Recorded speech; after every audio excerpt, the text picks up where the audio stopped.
All right, so folks are aware, we are now recording this session. All educational training sessions will be recorded and be made available. We have people joining actively, so we will not be starting until I get a slowdown in the people joining. We're up to 46.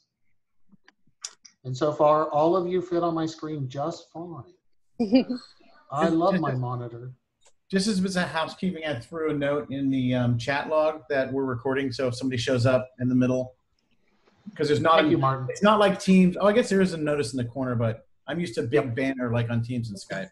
The other thing about Zoom, please be aware that a quirk of Zoom is that if you privately chat someone in the meeting, your transcript will end up still in the record of the meeting, and the host and whoever downloads it can see the chat. It's not great. Was you? Oh, wow. Now you all have to go on to 2 pages. How rude of Zoom. Bless you. Thank you. Yes, Sometimes I say it can't private, remind you you of my wouldn't say story it about why public.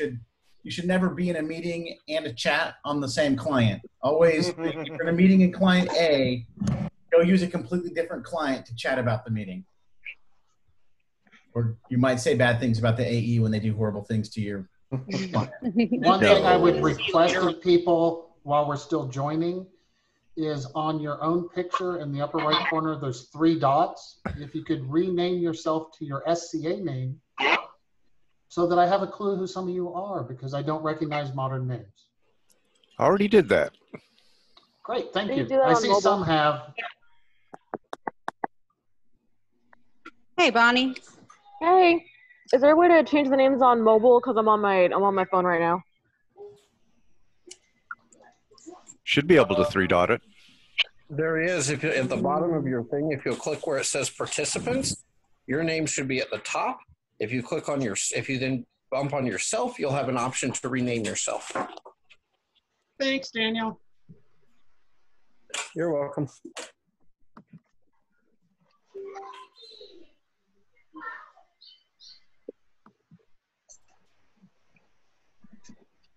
That bad. I don't even know how to spell my own name. To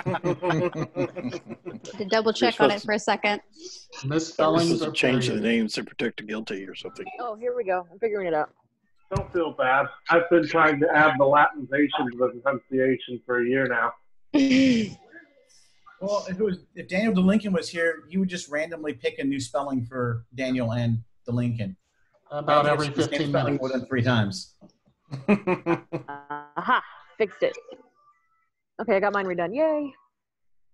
And so folks are aware who have not done large Zoom meetings before, there can be problems with audio as we go through this. When we experience those, I will mute people until we can identify who the culprit is. Sometimes that is due to feedback from people using computers, microphones and computer speakers. Sometimes it's just the nuances of your local ISP performance.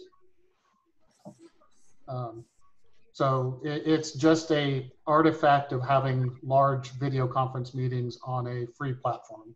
Well, a mostly free platform. Luckily, we're doing this at night instead of during the day when all the schools are using it. So we will have less competition. All right, I'm still letting folks in, so I'm going to give it 1 more minute and then we will get started. I'm still going through putting names to faces. This is cool. Can't figure out how to change my name. Oh well. Oh, I can fix that. I was going to ask you, Pug, if the host should be able to change names, shouldn't he? Yes. If I know their names. Or we could just make one up for you. Yeah, that's a troublemaker for sure. Turn on my, That's a great idea. There we go. Something to characterize how you're participating. Nice. The one that keeps asking all the questions. What's your problem? It's not going to eat you. It's not going to eat you. Okay, Sorry. Pug, I'm going to mute myself. You might want to mute your video. Yeah. Oh. There you go. We are now at 7:05. The number of participants has slowed down. We're currently at 56 participants from around the kingdom. I don't know if we have any from out of kingdom. The intent is to educate our populace. This will be an ongoing process throughout the phases that we have. The original intent was to do this very heavily at the start and then slow it down as we go through it and people are used to it. To make sure to cover, I got to find my notes now and put them in front of me so I don't look away from you guys. With regards to what's going on in society, modern and SCA, I want to acknowledge that there is a lot of uncertainty in the world. People are scared. People have other varying opinions of what's going on. There's a lot of emotions that people feel because of they've not had to deal with these types of events in the past. Let's go over to you. Someone's chatting. Ray. Sorry. Okay. Not sure what to do. So I want to acknowledge the fact that, yes, this is a scary time for folks. Yes, this is an emotional time. People on both sides of opening and keeping closed are very adamant about this. We are hoping to walk the line between those two types of attitudes in order to accommodate our populace and reduce risk. I do not talk about elimination of risk because we cannot eliminate risk. If you talk to any risk management person, it's all about controlling it, knowing how to react to it, and making sure you have plans for when you experience it. To give you a little background on myself, for those who don't know, which is probably most of you, I am an at-risk person myself. I have a rare primary immune deficiency. This is hereditary. I am the 6th generation to have had this disease in my family. I am the first male to live past the age of 8. We die of pneumonia because my body does not produce a very crucial part of the blood called gamma globulin. Gamma globulins. I'll just say that because I'm stumbling on the longer word. Mine doesn't produce any at all. There are varying types of the disease, hypogammaglobulinemias, where they may produce some and not others. It's a whole spectrum of rare immune deficiencies. With regards to that, because of it, I have severe lung scarring. X-rays are useless for determining if I have lung damage. They have to use MRIs to get more appropriate visualization of it. I've had the lower left lobe of my lung removed. It was the best decision of my life. One of us had to go, I won. I have other issues like high blood pressure. It's well controlled, but that's one of the risk factors. I'm not obese. Well, I'm not grossly obese. I am obese. So I fall into many of the categories. So I do understand this. I've lived with it my entire life. I've had to do some of the controls that people are dealing with now since I was an infant. That said, it is manageable. It is controllable. As we've seen with society, we can make methods to control the risk. So that's a little bit of personal background for me. So I take this quite seriously. With regards to any questions on those two topics before I start getting into the more boring technical aspect of this?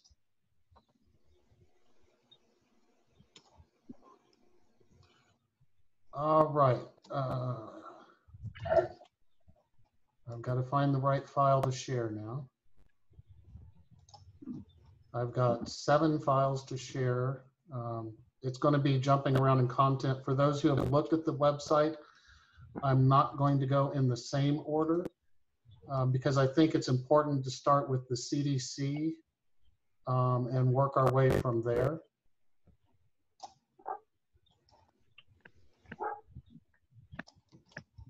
right, share screen.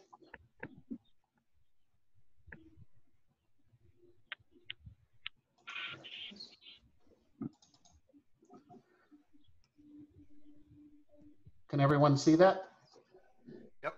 Yep. Or I can. Yep. Yes. Yes. Yes, we can.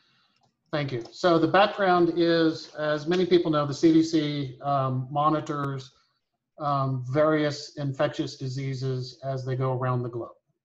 They track the flu every year. They track HIV. They track a number of factors with regards to deaths in America, anywhere from accidental death to cancer to gunshot victims, or et cetera. This is a body of individuals. They happen to be a government organization made up of experts in various fields to track it. We have based our decisions in this guidance off the CDC guidelines. That is in part because they have the most complete data that we can find. There are partial data that the two states are providing. There have been concerns raised with regards to some of the data. I will get to that in a later portion of the discussion. Just as an FYI, that will be talked about.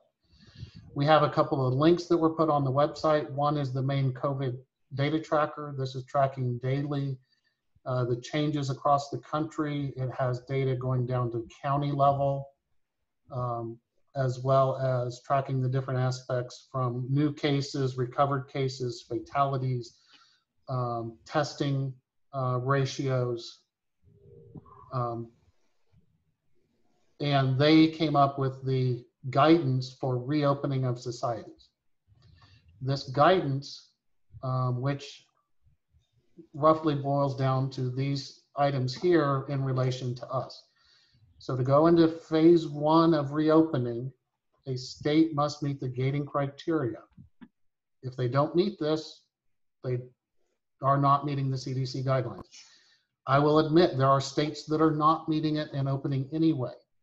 I don't think that's good for us, so that's why we are using the CDC in a different data in a different way that we'll talk about when we get into the data analytics portion.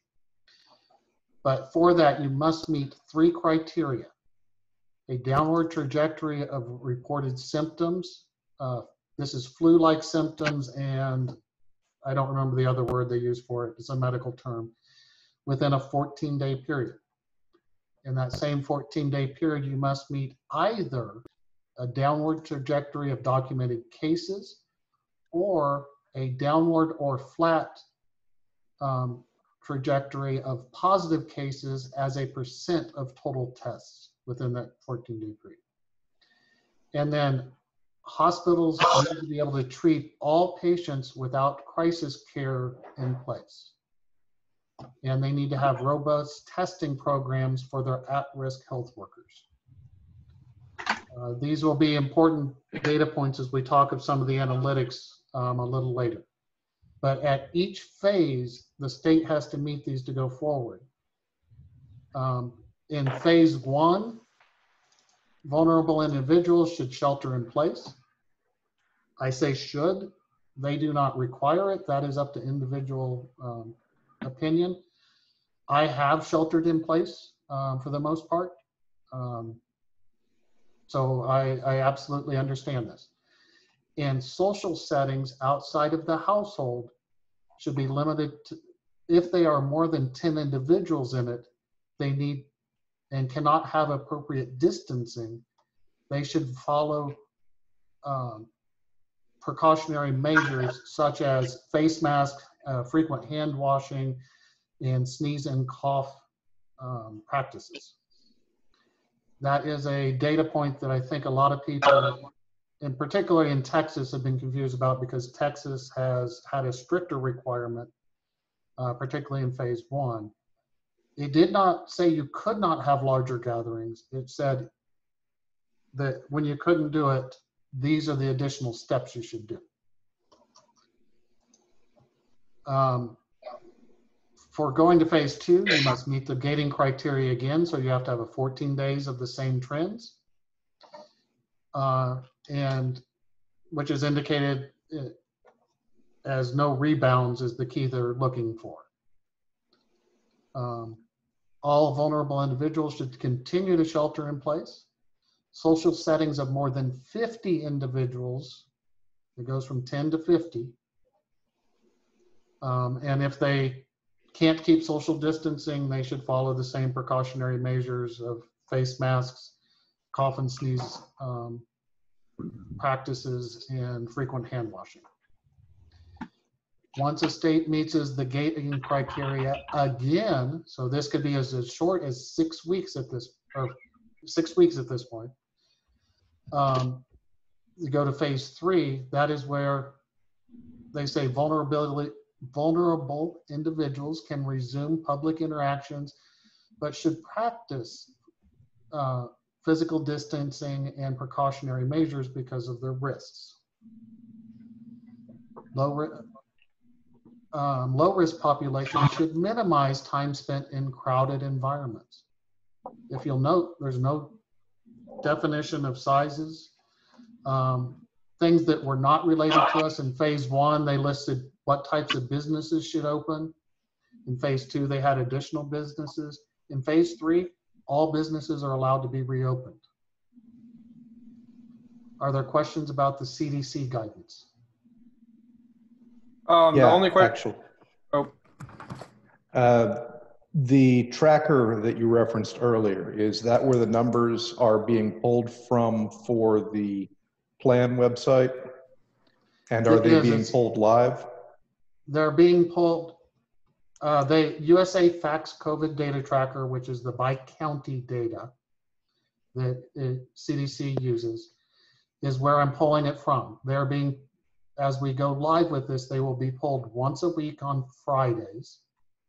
And I'll discuss why Fridays when we go into this, into the data analytics portion. Thank you. Next question.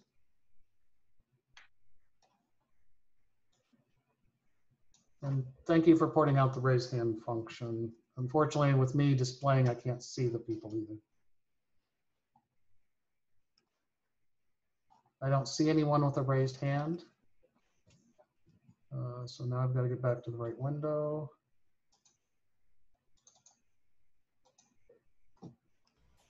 Hug, I'll keep an eye out for raised hands and such. So you Thank you. No worries. One instruction on how one does that? Sure, go to participants, and you will see a sidebar pop up. And there's a raise hand. It's super easy. And then you'll need to take your hand down manually when you answer your question. Okay, it's working. All right, thank you much. Oh. The only question that I have, Master Pug, is what phase is Texas in? I will get to that in just a second. Oh, okay. As soon as I can figure out how to get back to my screen. So I'm going to stop sharing and reshare because I have 2 monitors, and as I go between them, apparently Zoom is not pleased. You don't want to see about work. You want to see about the SCA. Of course, now you can see it and I can't, so this is entertaining. I figured out how to do it. Okay, got it. So Texas. Here's right the now, link. the shared screen is showing your Zoom screen. There it is. Now it's sharing. Okay, cool. It just took it was a delay. Got it.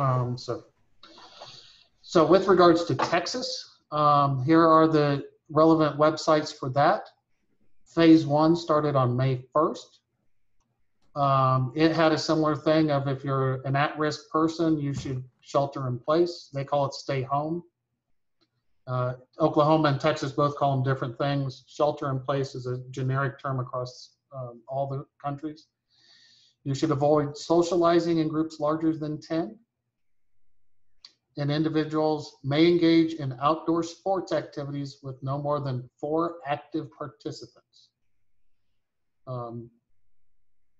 There was a caveat of no bodily contact in that. So it limited 2-on-2 basketball and a few other things, but it allowed other sports activities. At our local park, tennis has been very active, for example. In phase 2, which started on May 18th, at risk should continue to shelter in place. They kept the size of 10 for the socializing. They opened additional businesses was the main thing. And then they had sports resuming without spectators starting May 31st and competitions with spectators on June 15th. And this is for adult and youth sports activities. Texas phase 3 started yesterday, June 3rd. At this point, they have the recommendation that at risk should stay home as much as possible and minimize exposure to large gatherings. Outdoor events are allowed and are defined as 500 or more attendees.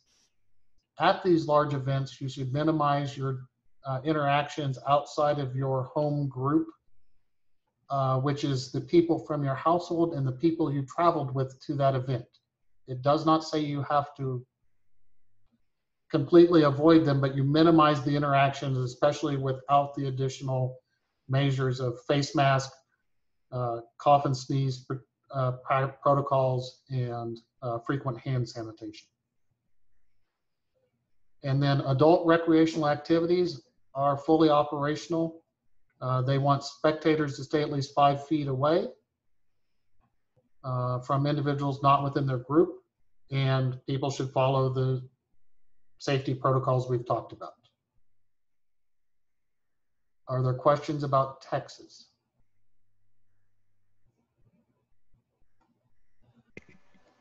There's plenty to be said about Texas, but we could wait until later on that.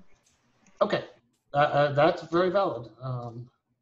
Let me get back over. I need to make sure there's no one in the waiting room. There's one person trying to get in at the moment. I just let 2 in. Okay. Unfortunately, I can only do so many things at once, and the Ansteorra doesn't allow me to appoint a co-host. All right, Oklahoma. So as an overall, in my opinion, Texas has been more conservative than the CDC guidance. That was actually very surprising to me, given some of the history with their following of people's opinions of the EPA adherence and things like that. Nothing. Go ahead. Okay. Okay. Huh? Yeah, I'm home. If you are not, yeah, I muted. Mute yourself. Thank you.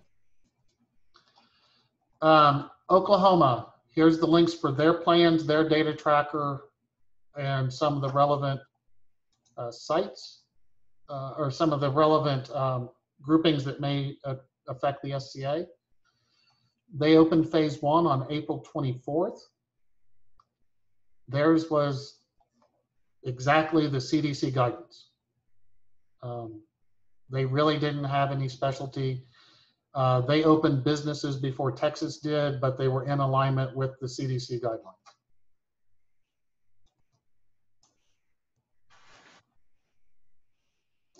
On May 15th, Oklahoma went to phase 2. Again, they stayed with the CDC guidance. On June 1st, they went to phase 3, that was Monday, and they followed the CDC guidance.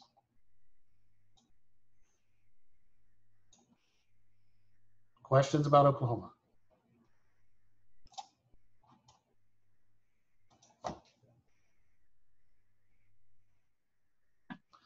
So one of the things I want to talk about next are some of the trends so that people can see it. It is always challenging with all the media going on. They keep focusing on this was the highest day ever, or we had 50 more than yesterday, or things like that. They are taking points in time data that may not really jive with what the CDC guidance is for those trends. Let's see how long it takes for that to pop up. Did it? Do you see a? No, I got to find it on my computer. I see a grid. It says state new case trends and Texas testing data. Is that what you're looking for, Master Pug? Yeah, that's what I'm looking for. I got too many windows open, so finding it on my computer is the problem. Understandable. Because I tried to open all the files before the meeting started. So this top chart is the new case trends by day for the month of May. I didn't extend it into this week because some of the data is still coming in. And when we talk about the analytics, that you'll understand why that's important. So the maroon color is Oklahoma. I figured that was appropriate. I happen to be at UT, so I chose orange. It's not UT's orange because it was too similar to Oklahoma's maroon. But as you can see, this dotted line is the trend line over that month, and it is a downward trend over that period. Texas looks like an upward trend. Texas is a very mild upward trend.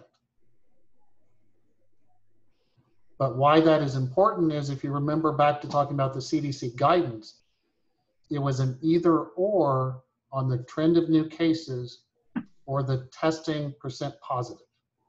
The lower chart is the percent of testing positive. Oklahoma doesn't publish this second chart, the data for this second chart, so I don't have it in order to have an apples to apples. Okay, that's an interesting, I mean, we could, I would have interpreted that read differently, but that's my own opinion, so I'll put that in my feedback. Okay, not a problem. So that people joining, we're up to 65. Pug, there's one thing you're probably going to address, but just in case, we need to put in enough time to factor in the Memorial Day rush and the protest rush super. That is actually being addressed. We've actually had discussions about delaying for 1 to 2, possibly 3 weeks, so that we have time for all of that to go into place. Okay. The plan itself actually has it built in as well. And we'll talk about that here. Actually, it is the next topic. Something I want to throw out real quickly, since I work around healthcare and healthcare data. The reason why you see those basically 0 days there is because there was no reporting on those particular days because those are weekends. And my business has been challenged with how do we report data on the weekends. So the numbers drop off at the end of the week. But what you'll find over time, particularly for the CDC data, is that data gets backfilled. That's why I make sure to download it fresh every week. Right. And not have really spiky, and when we get into data analytics, I'll make sure to address that again. And also, any questions about the new cases or the testing data? Also, because of the issue with weekend reporting, that is the other reason why the day that was chosen as where we would take the data from was Friday.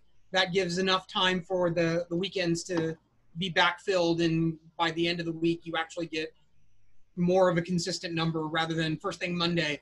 It's not accurate at all.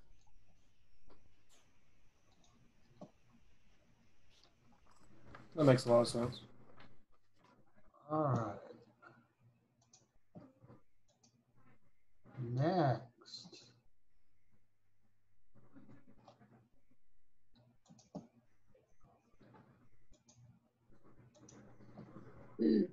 Where the heck is the window?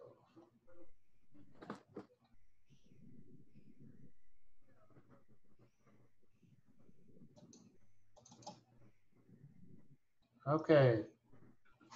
Do we see the draft of the plan? Yep. Yes. Yeah. Part of it. Okay. Yep. I will be scrolling. Yes. Is it too big for people's monitors? No, it's fine. No. Okay.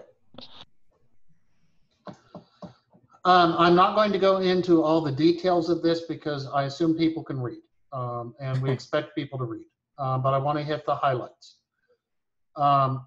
Because of some of the factors that have been brought up as we've gone through the multiple iterations of this, and feedback we've received from risk management people, medical professionals, other officers, and previous officers, we've made modifications as we go. And we expect that as we continue through the plan until the pandemic is over, there will continue to be adjustments. The plan is built around that concept. It has built into it that branches could be demoted in status, or they could be entirely stopped because of different factors in the local local counties associated with it. The data is built off of the counties that are associated with branches. These are we looked at a group and went, this county is primarily this group. We're going to call that one. I looked at all the counties in both states for anything above 40,000 people and determined if it should be associated with a branch or not. The ones that were not were Brownsville, McAllen, because there's no current activity down there. Victoria, Texas, because there's not currently a branch there. And Abilene, because there is not currently a branch there. We did talk about potentially tying that to either Bonwick or DFT as the nearby groups. Right now, it is not associated with a branch. That said, the numbers in them are insignificant to have any measurable impact as we go through it. As Avery mentioned just a second ago, we're going to release the reports and updates on Fridays. That deals with the trickle up method of getting the data from, excuse me. Bless you. Thank you. I couldn't mute fast enough. Releasing it on Friday gets it all the trickle up from the local health authorities up to the national level to even out those issues, particularly over the weekends. You won't see significant drops on the weekends. Actually, the drops happen at random times throughout the week based off local areas. I couldn't find a rhyme or reason to it. Ansteorra phases shall trail at least 2 weeks behind the state in order to deal with localized rebound issues. So we would not go to phase 3 for at least 2 weeks after this, and that's assuming that our numbers still look good at that point. We are doing an analysis. When I get to the data analytics portion, I'll talk about how we develop these, but we're basically giving a stoplight analysis that is generally something people understand. Stop, go, be cautious, stop. I want to give feedback on the chart that we did when I get to that portion to see if it's too confusing and if I should simplify it further. We have put in some areas here where if a local marshal doesn't want to, there's an option to petition up through the marshalate structure if there are 4 or more and they can be deemed appropriate. That is going to be a challenge potentially, and we acknowledge that some groups may not have activities because there is not satisfactory density of participants or appropriateness of a marshal.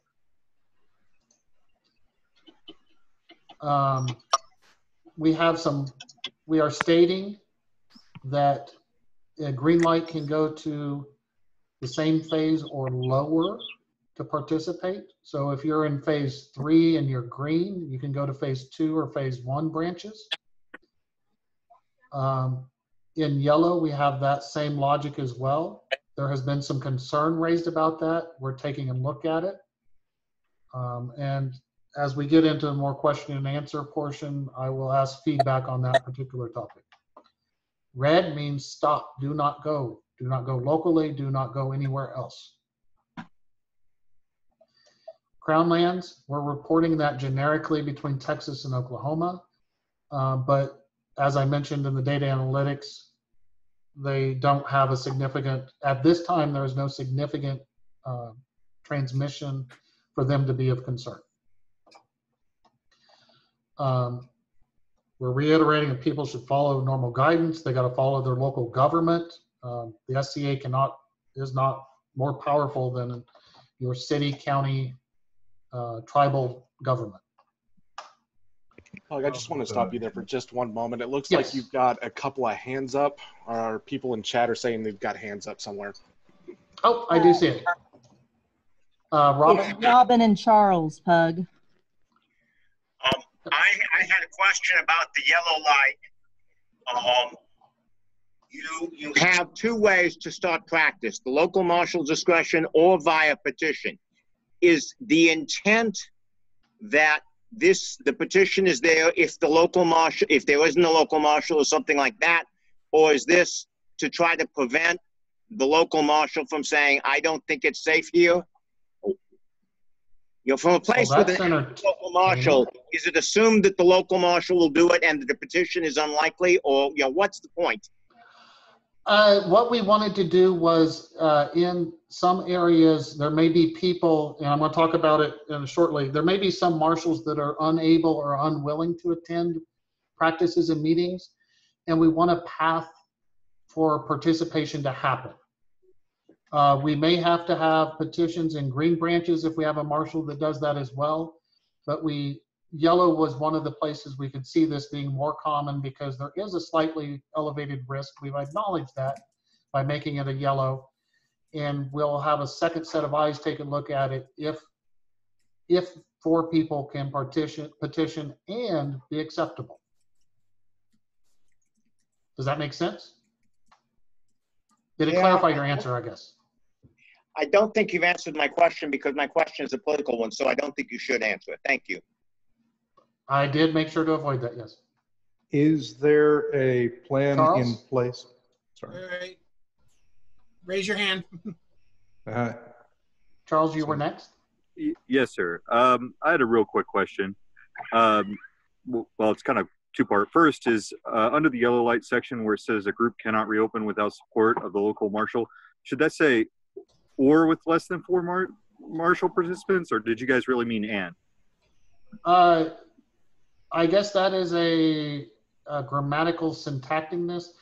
If the local marshal doesn't support it and 4 participants are unwilling to petition, it's closed. Okay. So I don't know if that's an and or an or. I would just look at it. The other part of it that's interesting, and it's kind of a concern with the direction of it is, from what I understand, this is a bit of a change concerning the local powers of the officers. I'd like you to tell us why or what your thought process was with setting up a petition process to overrule the judgment of the local officer that's going to be responsible for the safety of the group and the participants, and also the one who's going to have to be disinfecting equipment. And I mean, I could see how it would cause maybe less conflict on the front end, but I could see where it could cause a lot more conflict on the back end. I'm actually going to ask that we move that particular question because I expect it to take a little while to the end for the question and answer, if that's okay. Yeah, but sure. I'm writing it down so we don't forget it.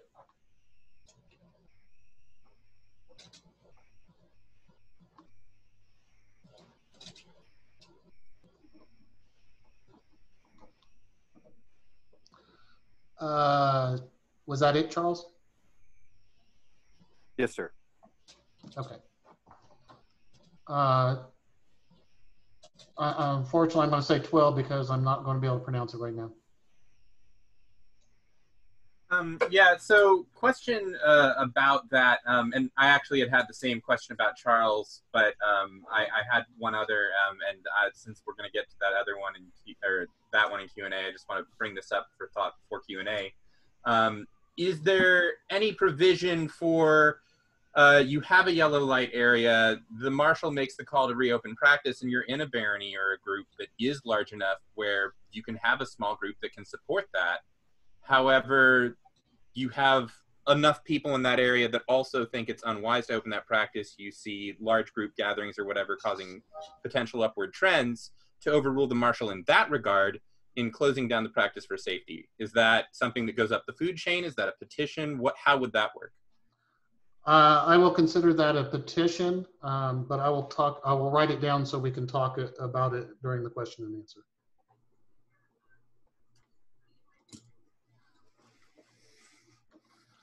All right, Master Miles. Oh, you lowered your hand.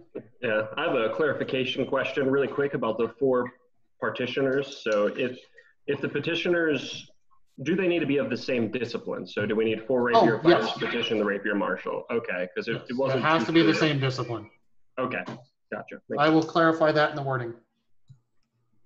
I feel like sword and board, you got to find 4 sword and boards. You like that is Florentine, well, for armored combat, not necessarily specific style. Almost got it. Almost got it. Yep. Lord Sigurd? Yeah, this is strictly a yes or no question, because at this time I don't feel you need to go into the process behind it. Do you have a plan in place for how the petitions need to be addressed? How the waiver petition needs to be addressed? We have a draft, but not a completed method.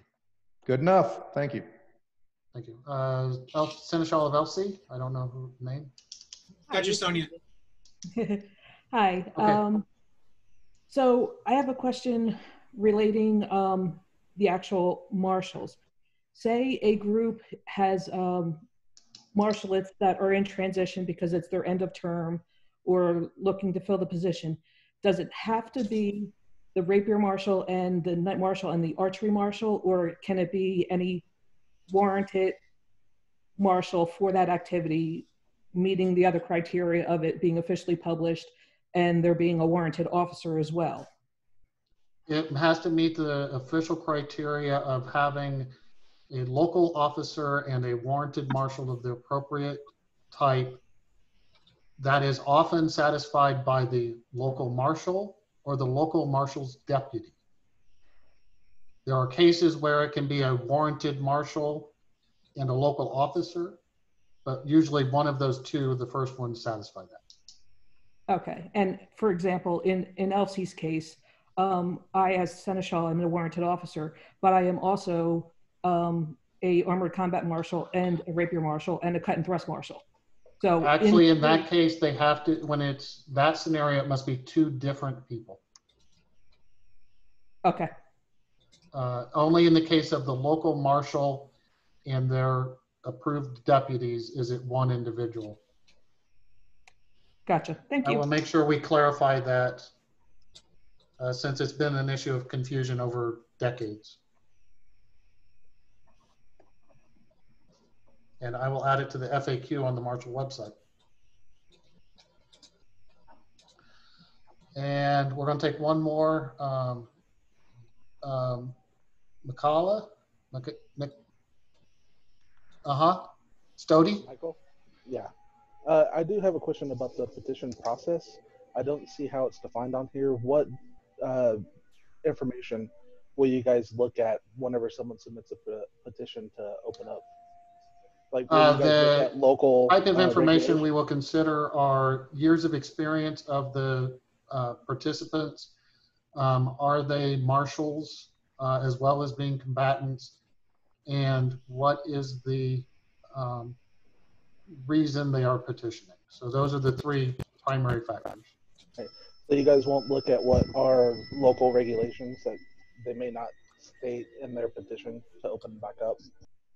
Those can be used as part of supporting documents, but at the kingdom level, we cannot look at all the local regulations because there's over 250 counties in Texas. So, but local regulation is part of this, and we expect the local marshals to know their local regulations. Just like dry counties. Like if there were 4 people that weren't the marshal that wanted to open up and the marshal said no, and they petitioned without his, to overrule his no answer. I don't know that we're going to call it overrule a no.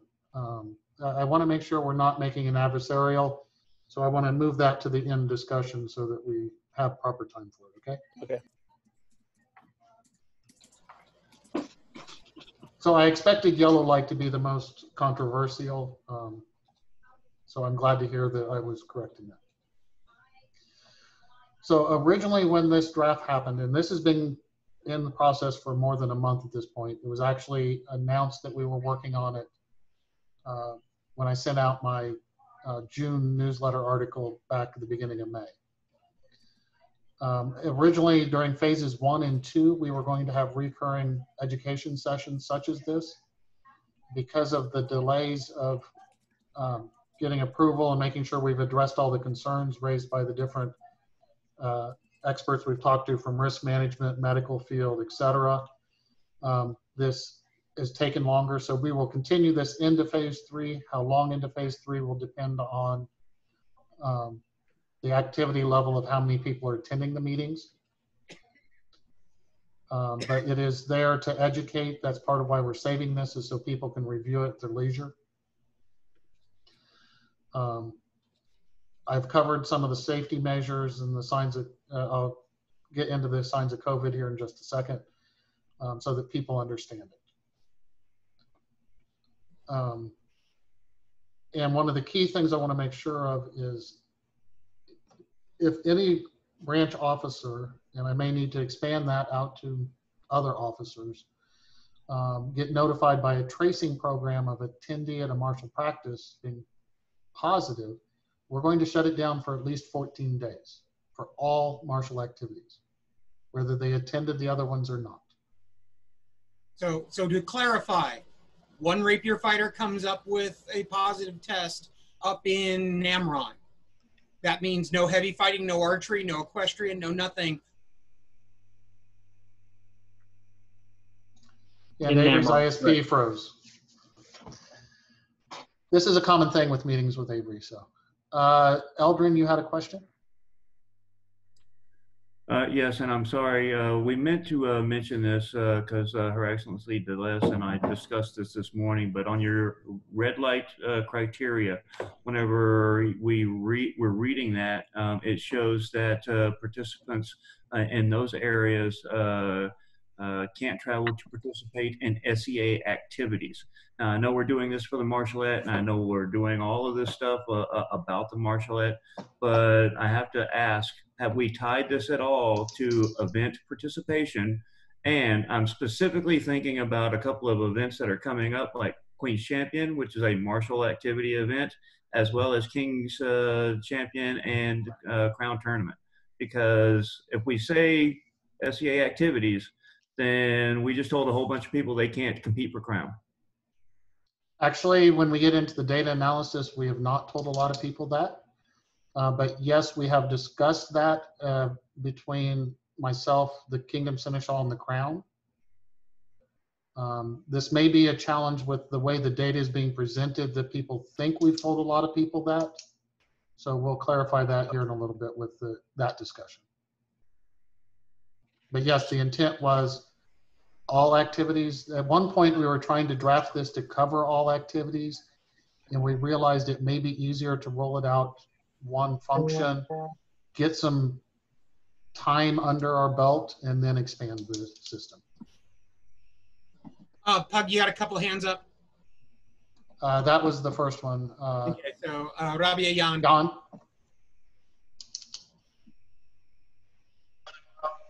Yes, I wanted to ask, like our local barony covers several counties, and the main barony is Bexar County, and it has got a much more severe outbreak than Wilson County, which is where our archery marshal lives and holds events.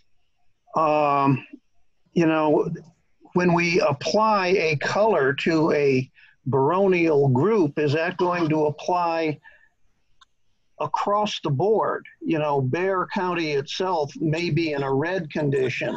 Wilson County has like 5 cases. Yes, it will cover all the counties that we have flagged as that. We may have missed some counties, but we are not going to get more granular than the branch level for the SCA.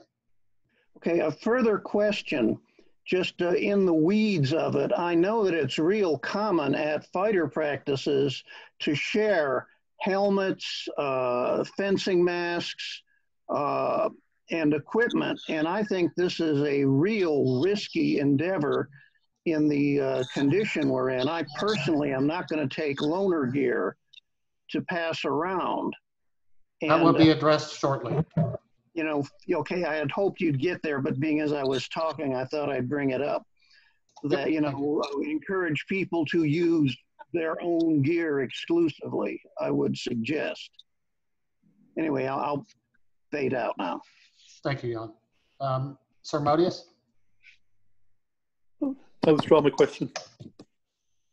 Thank you. I don't know who him to the third power is. That was me being a jerk. It's Martin. Okay. A quick question. You mentioned tracing. Do you have any or expect to add any requirement that the marshals actually keep a log of attendees so that if somebody pops, we know who was in attendance with that person? We do not plan to at this time. It was discussed and we decided that we would ban all martial activities. So the who attended which practice was not relevant and we would communicate to the entire group. There's some HIPAA issues as well. There are. That was part of the driver for not tracking that type of data. PHI, Disagree. HIPAA, You're not a covered entity under HIPAA. I just want to point that out as someone who teaches HIPAA for a living. I know, but I just point people raised it as a concern, so we're people say HIPAA and it's not. It's more of a PII. Yeah. All right, Chris. I know I'm sounding like I'm coming from out of left field here, but as a local marshal for Reason Foyer, if we get a green light condition, pardon me, and we do get a bunch of people who come down with some cases, is there anything in this to protect us from litigation in the mundane world? Hey, he said it was okay, so we came, we got it, and we spread it. Has that been thought of or anything like that by chance? It has been thought of. I'll let Avery answer that. Yeah, actually, I reached out to 3. I just locked up. God damn it. We can hear you at least now.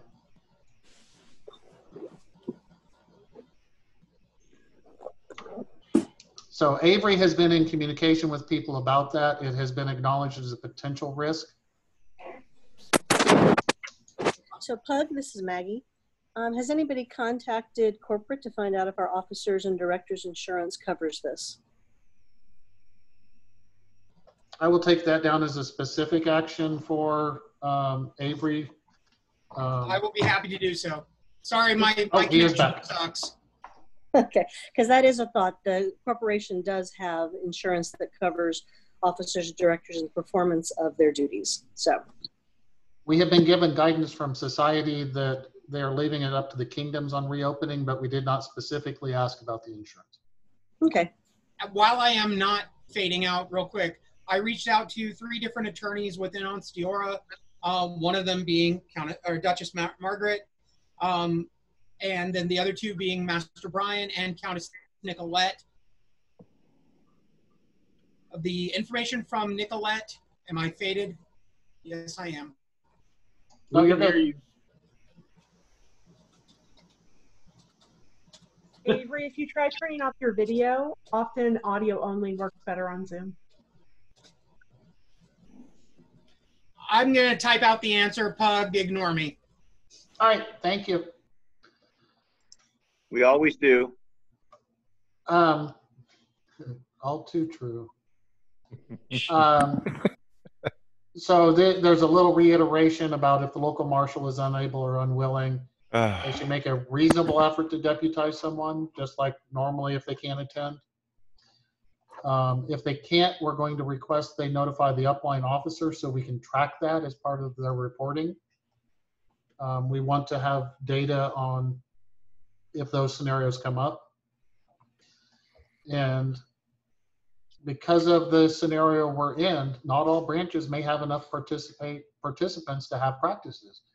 If you've only got one person showing up, that's not a practice necessarily, depending on the form. Master Miles?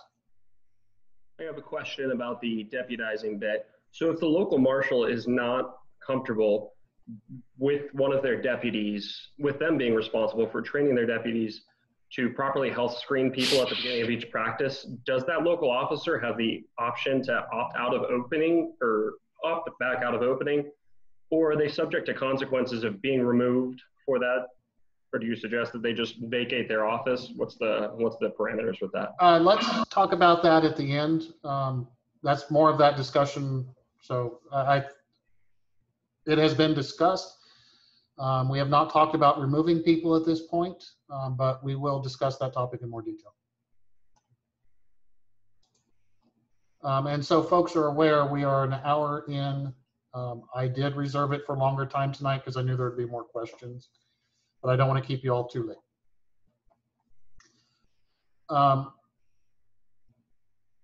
One of the key things I want to make sure of as we're going through this, failure to comply with the guidance should be reported. One of the things we'll talk about at the end is if that should be to the normal chain of complaint or directly to the Earl Marshal. I'll explain that when we get to that section, or that part of the meeting. Penalties for individuals and branches will be evaluated on case by case. And this could end up with revocation of your fighting authorizations or other measures. Any cases where we have bullying, such as people berating people for attending practice or for not attending practices, those may be reported through the Kingdom Seneschal for investigation under the bullying policy. And always remember, rule number 1 is always in effect. I hope everyone knows what rule number 1 is. I'm new. Could you give me a brief rundown of that, or? Yeah, don't be a dick. Okay. Short and sweet. Rule. It's Will Wheaton's rule. Master Modius? So what'll happen is always does when we talk about making these official practices, people say we'll just do an unofficial practice in our local group. So what are we going to address about the unofficial practice line? I cannot address unofficial practices. They are not the SCA.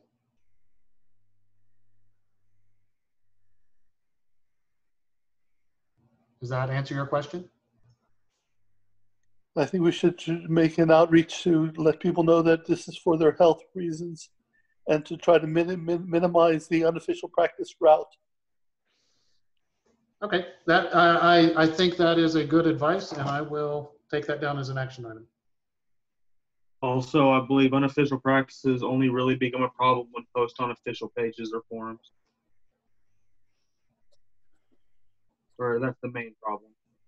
I mean, from a legal perspective, sure, but from a health perspective, just people gathering. Yeah, no, I'm correct. 12. Yes. So with that language there, one question I have. So my concern there is the case by case basis. I mean, we've historically done that a lot in the SCA, and there have been issues with doing that because we get, whether marshals or otherwise, people who are like, oh, it was my friend, it was once, I'm going to bend the rules this time.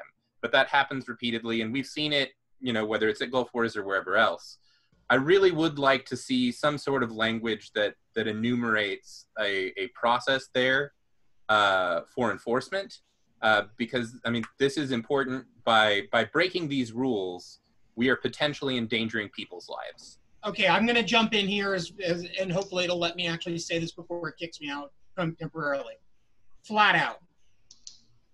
As the Kingdom Seneschal, and I just locked up, right? No, you're good.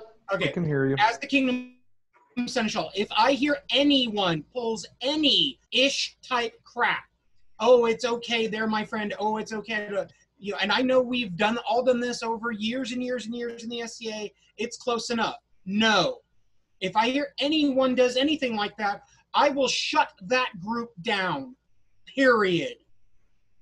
It will not be acceptable. Is that clear enough? And we're in agreement. Yeah. But we don't want to say it is absolutely goes to that on a first case. Exactly. But it's based off the severity of the events.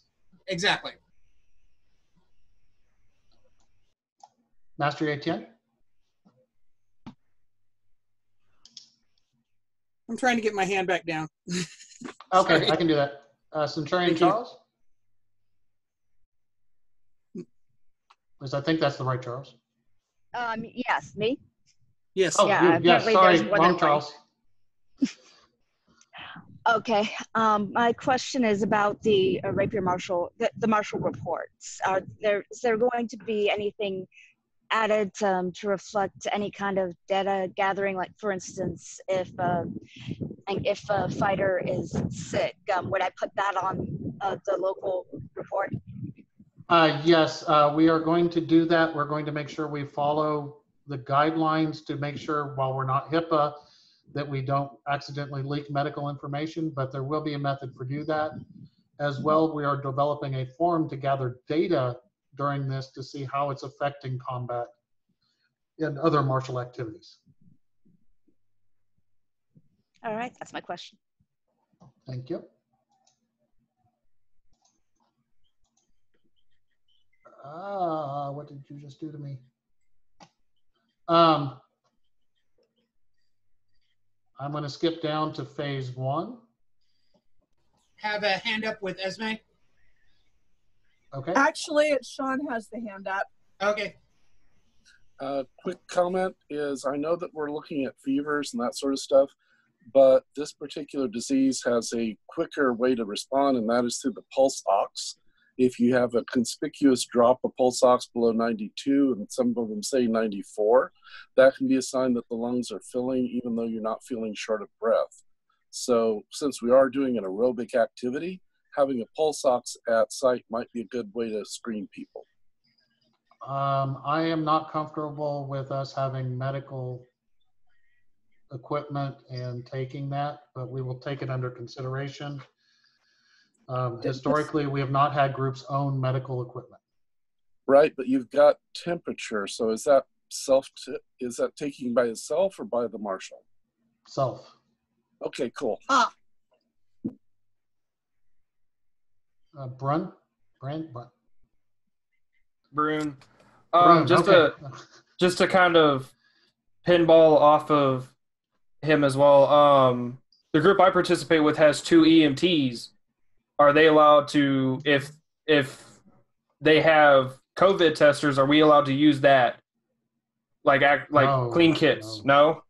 No, the SCA is not going to be in that.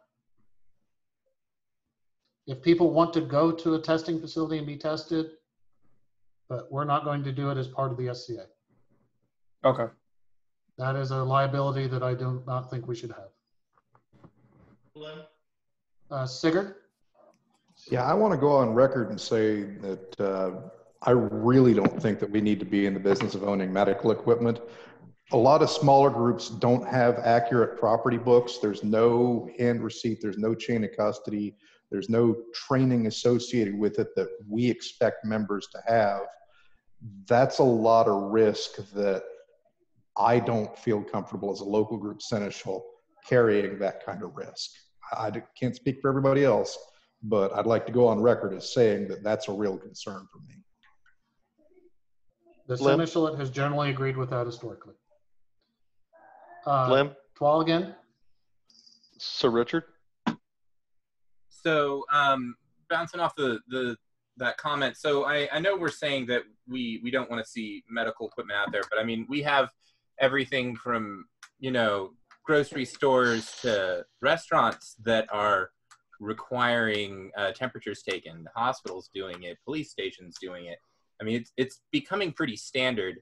I don't necessarily see an issue with either a quick read thermometer or a pulse ox on site. I mean, you can find these things for less than $30.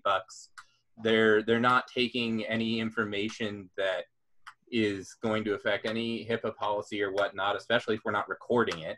Before this conversation goes further, I will just say flat out, the SCA will not approve of local groups owning or kingdoms owning medical equipment. That is an official statement. All right. Sorry, I mean, I can reach out and ask them, but as of right now, the policy is no. Yeah. So specifically, the temperature takers are banned by society. Oh. All right. Mary? Yes, I just wanted to bring up that they eliminated the chirurgeon as a warranted office in the SCA. It's been taken back to a guild status, and consequently, when they did that, all medical supplies that were owned by branches had to be dispersed. So that was several years ago. I don't see where corporate is going to go back and retract and say now that they will allow it. So based on the status of the chirurgenate of being a guild only, and individuals have to own their own personal kits, I don't see corporate standing by having any medical supplies owned by any barony or kingdom.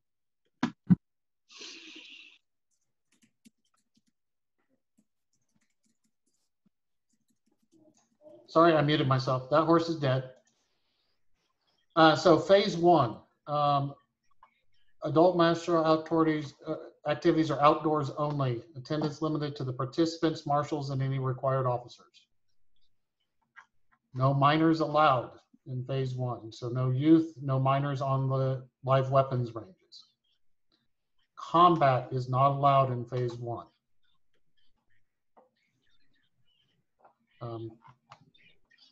I'm not going to read through all of these, but I wanted to highlight those particular ones. There will be a basic health screening. This is what I've had at work, and this is what I've had at different doctor's offices I've gone to. Most of them, some of them have taken a temperature, but some of them have just asked the question. We are going to ask the question. And if you answer yes to any of these, you will be not allowed to attempt. Elizabeth? So if combat is not allowed at phase one, what is phase one? What is allowed? Target archery, thrown weapons, mounted games. Thank you. Should I call that out to make it more clear? Yes. Okay.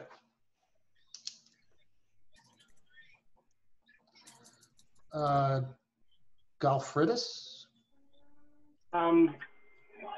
I was wondering, damn it, never mind. I forgot my question while I was sitting here. You didn't even wait that long. I'm sorry. Oh, I like those. Okay, it'll come back to you though, I bet. One of the things that has come up is the question with regards to the restricted entry. These are the locations the CDC has identified. Nationalities from here cannot enter the country, and they say that U.S. citizens that enter from one of these need to self-isolate for 14 days. That's why this question is here. Currently, our state governments in Oklahoma and Texas do not have any locations identified within the United States that they have called out. Texas did have some, but they have since removed them through the different phases of reopening. With regards to contract transfer, we are investigating electronic signatures. We have been given approval by that, but medical guidance we have received says that the risk is so low from contract transfer of that method that it may not be necessary. Paper may be acceptable. We're still looking at it.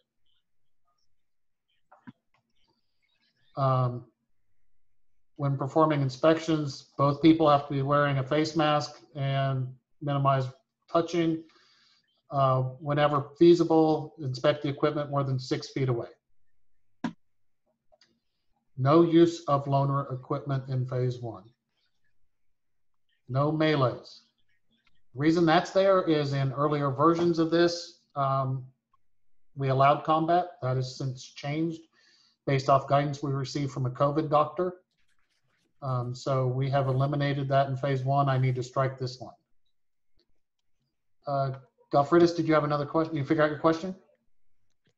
Yeah, I was wondering for the symptoms questions, what if it's something where they know why they have it? Like, I have asthma. I'm frequently short of breath. Usually not corona. I have the same condition. I know when to say it is abnormal, so I answer it appropriately. Sir Galen? Hi, Peg. On the inspections, are we still going to be inspecting the insides of helmets? We will get to that in phase two discussion. Thank you. Hey, Pug. Sigurd? Flem? Richard. Pug, yes. Who? Go ahead, whoever that was. I'll This is Sir follow up when Richard. you're done. Yeah. Oh, hey, Sir Richard. How you doing? I got in late. It was really hard to get in for me for some reason. I use this thing all the time. I don't know why. But by the way, I appreciate all y'all's effort going into this. This is a lot of work, and I really appreciate it. I was looking on the chart up here that y'all went through with the reopen. Actually, we haven't gone through the chart yet. We'll go back to it. Oh, okay. That's fine. I'll wait. Perfect. Pug, real quick, we had a question that with thrown weapons and archery, we have said we want outdoor activities. Outdoor only. Okay, so if it's an outdoor only in phase one. You got it. And then Sigurd, is your hand up? Yes, it is. Okay, so Sigurd's hand is up. This is about loaner gear specifically, and it probably should have been held to phase two, but I thought about it because of the discussion of loaner gear. And this is, to give you background on this question, we got a guy in Hell's Gate who's a fairly regular fighter. He's enthusiastic. He's also in his early 20s with not enough money to go around a new baby. So when he's there, he's in loaner armor.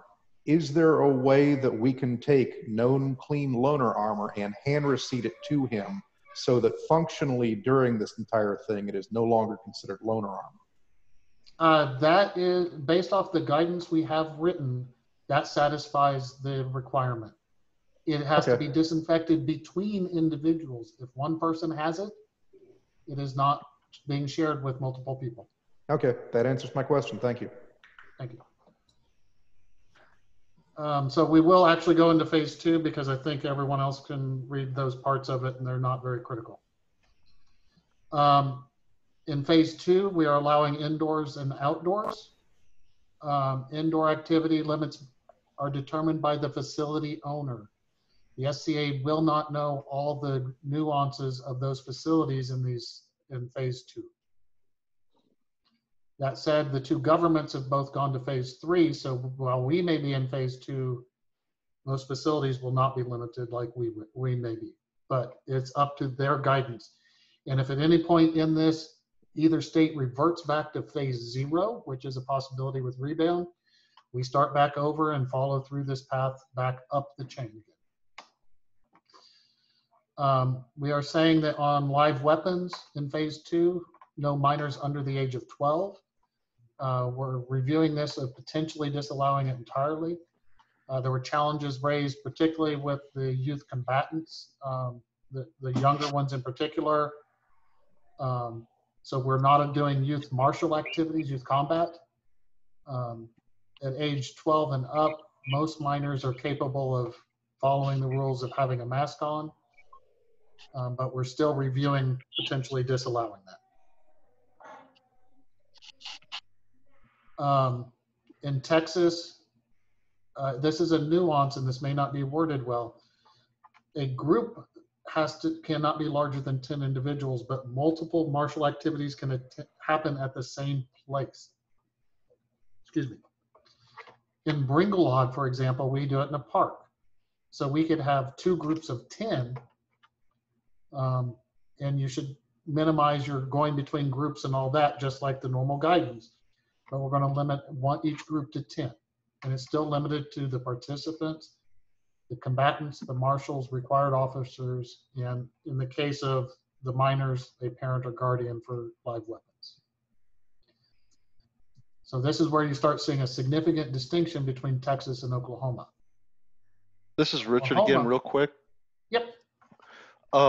So let's say we have 7 or 8 rapier people, 5 or 6 heavy weapons people. We got 2 groups. That's only, you know, one group of 7 or 8 and one group of 5 or 6. And then we get a whole bunch of new people wandering in wanting to know about the SCA. That is a good question. We will have to figure out how to address that. Thank you for bringing that up. No problem. It just all of a sudden flashed to me. You know, sometimes we had groups of 7 or 8 people coming. Oh, you know. Yeah, and that will become more important since modern society is already in phase 3, so groups are going to be getting bigger. Okay, thanks. I thought something we ought to look into. Yep. It wasn't an issue in phase 2, but since modern society is in phase 3, it is. Oklahoma, they're limited to 50 people in a group. That's big. We are discouraging non-participants, but they are allowed by Oklahoma regulations. We're going to limit small unit melees to 5 combatants per side. That was an arbitrary number decided by taking 10 and divided by 2. But there's no limit on the number of active bouts happening at a time. The rest of this is pretty much the same as in phase 1. Bryn, did we answer your question?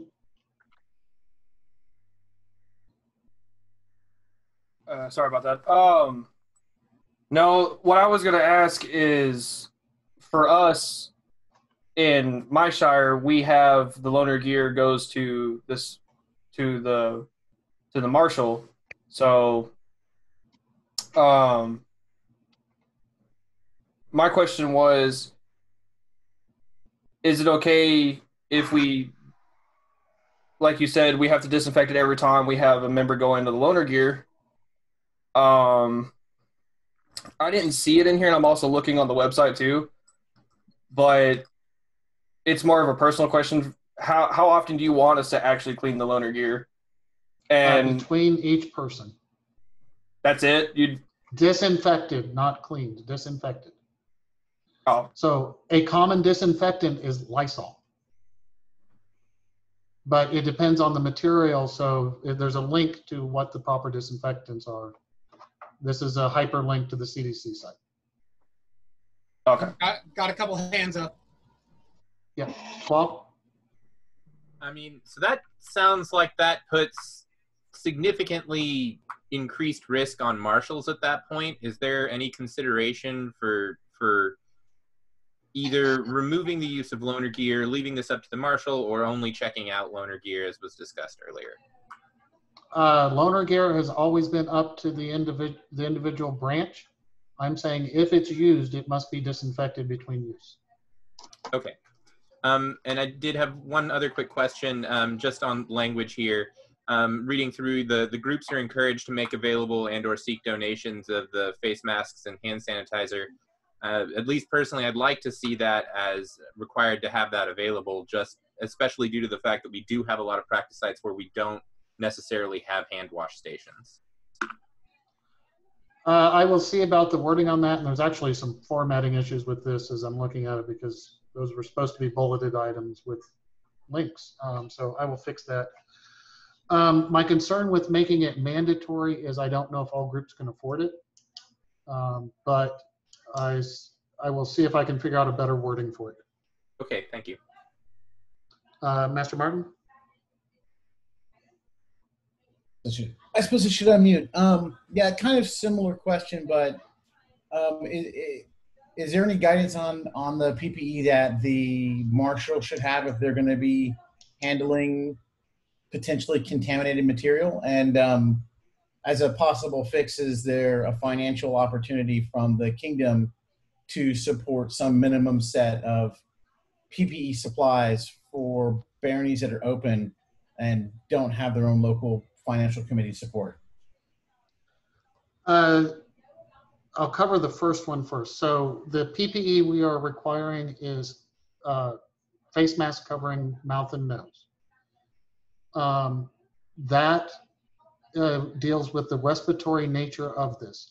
Based off the guidance we've received from 2 different medical doctors, one of which is a COVID doctor, the risks to contact that were originally so much concern around is not present.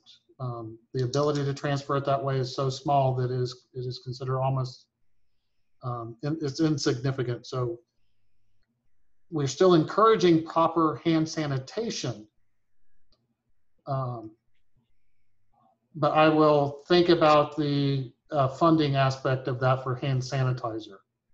I hope at this point everyone has face masks that have been going out, because that's been pretty much in existence for a while, at least in Texas. I don't live in Oklahoma, so I haven't seen it there, but I assume face masks have been fairly prominent there as well.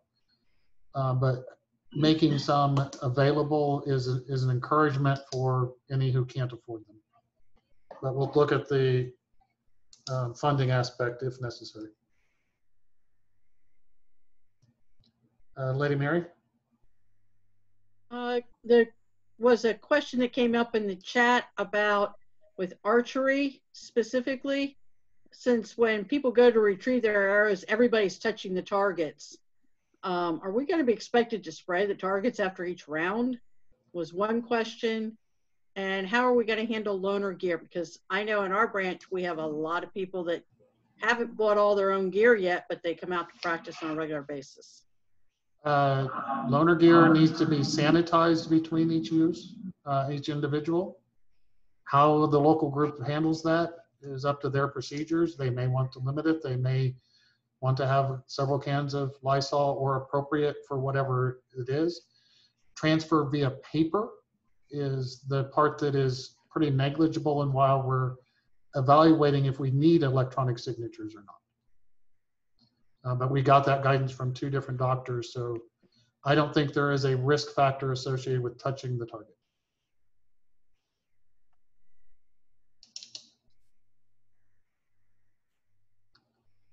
So they're touching the actual target, not the face? From what I've seen on the chat, there's, I guess, different targets being used. I know in Bringelab, we usually have target faces attached to cardboard on the front of a target, but one of the other groups has woven targets.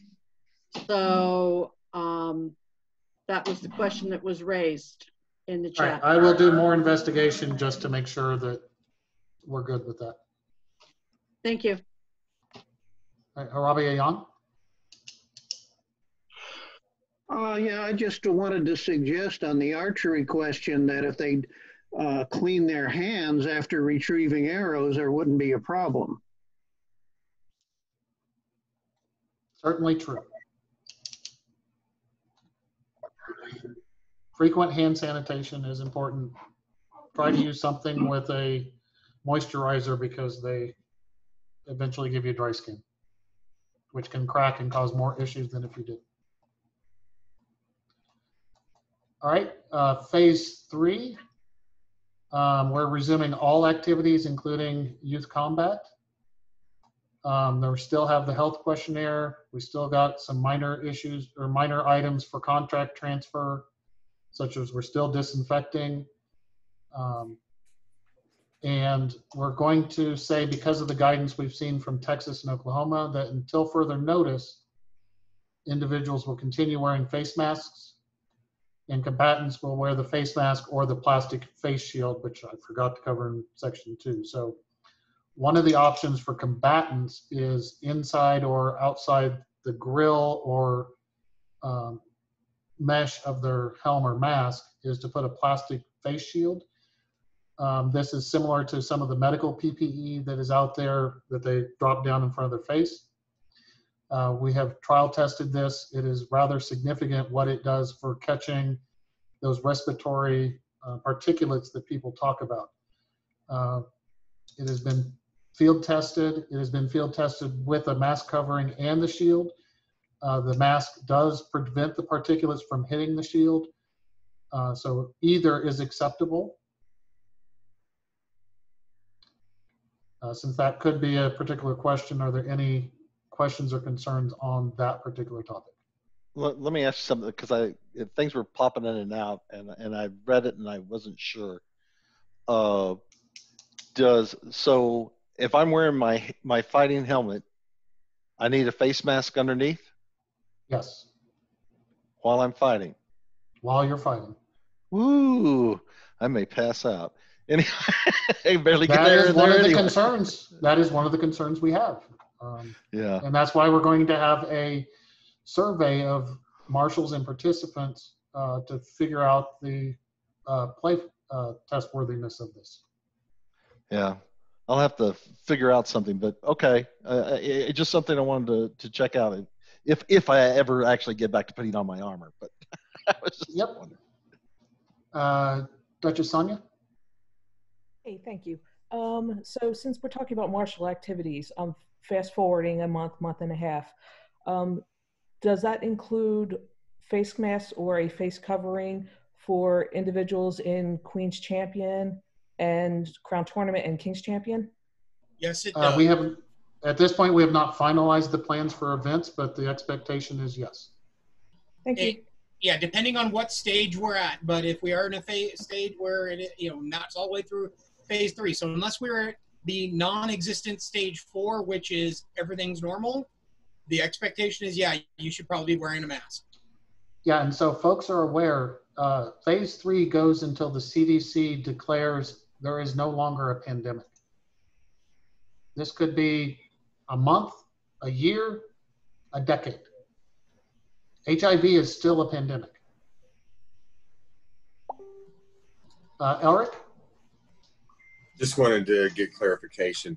If we're using a mouth mask, it has to be a mask over our mouth and nose? Yes. Not, okay, thank you. Esma or Sean? Since I can't tell which of you it is. It's Sean. It's Sean. Okay, so it's an or on the plastic face shield. So if they have a face shield, they do not require the mask, correct? That is correct. It either works effectively. I will modify this wording to make that clear, since I said and or here.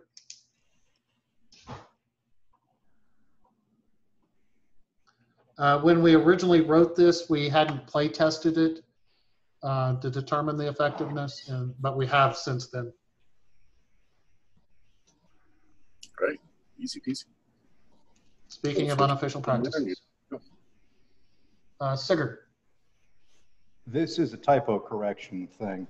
Until further notice, combatants shall wear face masks covering the mouth and nose and or use a plastic face shield affected to their helm. Oh, shoot. You're right. That's supposed to be affixed. Yeah, not a problem. And that's the problem with word spell checks that, yep, that's a valid word. It's just a wrong word. Elric again?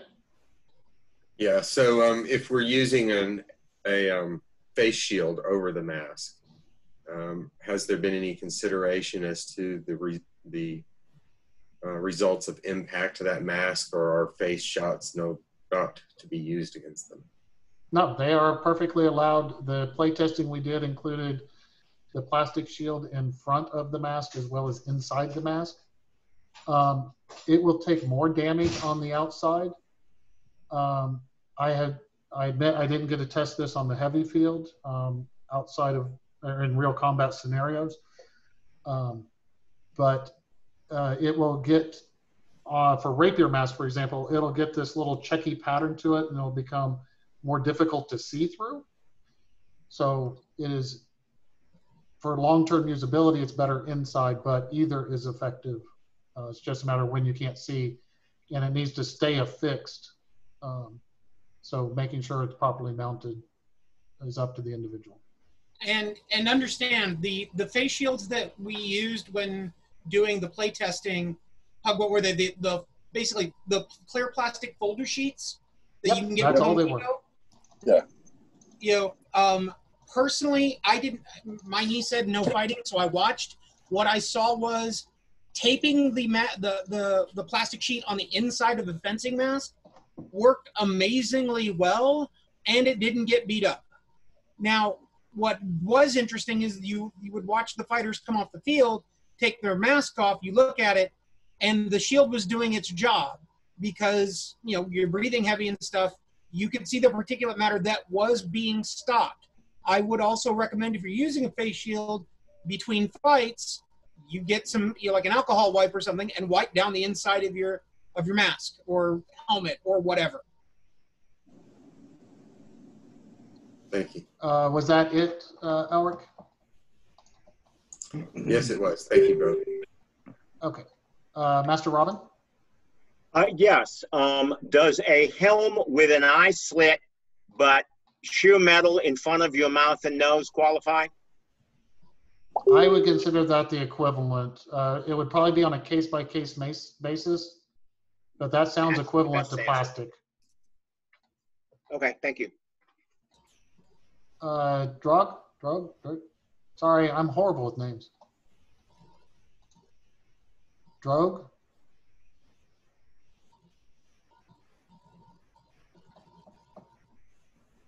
Maybe on mute. There's Seneschal and Knight Marshal is something. Hello? Yes, there you are. Sorry about that. I had to mute and unmute to get going. No, it's just Drog, and yeah, I'm the Seneschal and Knight Marshal for the Shire of Finnengoth, and okay. And I was just trying to make the distinction, you know, with the plastic face shield. This is a solid piece of plastic that is supposed to go fully in front of the face mask of our helmets. No perforations, no cut eye slits, no drilled air holes, none of that. That is correct. I will make sure that it gets clarified. Okay, thank you. Colfina or Orazio? Yeah, I just wanted to note if it might be worth it, especially if we're starting in phase 0 and we are, you know, moving into 30 minutes left. If, like, you know, the implementation part of the plastic or that kind of thing, because we haven't gotten to the data analysis yet. I just wanted to make sure we didn't get down into the weeds too much. That's fair. And on the question that one of you brought up, we are looking at other SCA activities. We wanted to trial run this with one where we had a little more control over people watching the people involved in the activity. I'm going to give about 3-4 minutes of more questions before I go on to the next part. Hubert? Yeah, just Avery was talking about with the, and I don't want to belabor the face shield, but Avery talked about the face shield with regards to rapier. Has it been tested with regards to heavy? I'm assuming on the inside of a helmet, and how long basically that'll last when you talk about guardrails? I tested it on my helmet. On the inside, it's fine. Outside, I would have more of a concern. Yeah, outside, I don't expect the durability of it. Yeah, I don't expect it to survive much more than a fight or two. That's why I was curious. Okay, thanks. Yeah. Cynthia? Yes. For phase 2, sorry, it kind of scrolled backwards. You list youth martial activity for children not for children under 12. Will they make a determination for Queen's Hope and King's Dream based on that recommendation? Because obviously some of the children under 12, some are older than 12, but there are rank or there are levels in that category. Quick clarification. We cannot have SCA event until we're in phase 3. Oh, okay. Solves that problem. Thank you. Yep. That was agreed to universally. So, Lord Charles? Is a disposable mask or a cloth mask affixed to the person of the combatant an acceptable alternative to something affixed to the mask, or just a normal cloth or paper mask that people wear affixed to the person? Yeah. Yeah, it has to be affixed to the person in that case. Yes. Okay, so all right, and then they won't need anything attached to the mask. Just what that is correct. It's an either or. Hey, Pub, real quick question. There was I got a private question. As far as masks are concerned, we are requiring either one of the standard cloth masks that people have been making and all that, or if they're going to wear a paper mask, it has to be an actual mask, not you can't get a piece of paper and tape it onto your face, correct? Oh God, yes, yes. I wouldn't have I figured thought as of that. much. So. Neither would I, but it was brought up. I figured we'd want to make the clarification. The link here has information on the masks. And then Your Majesty? Yeah, so this is a question that's been raised on emails and messages to me, but and I just need clarification. Is there not a problem with people from a phase 3 area equivalent going to a phase 1 practicing and then coming back? Because it looks like in your plan they're allowed to go to lower phased areas. That is the plan, yes. There has been some concern raised with that, but it is the plan as it stands right now. Okay, so why is it not a problem is what I'm curious. Why is it not a problem for people to go to lower phases where there's a higher chance of getting sick and then coming back to their local groups practicing as well? That's the problem. I don't know that I have a good answer, Your Majesty. Okay, I'm just getting asked a lot and I have no answer, so that's why I'm asking you guys.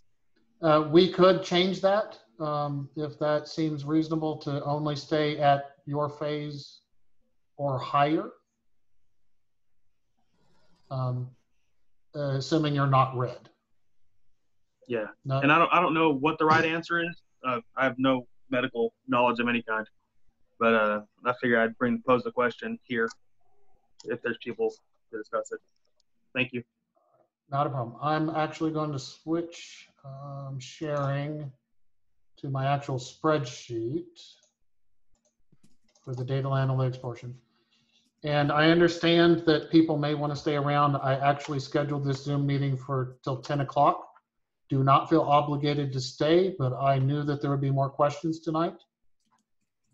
So I will be here until 10 o'clock.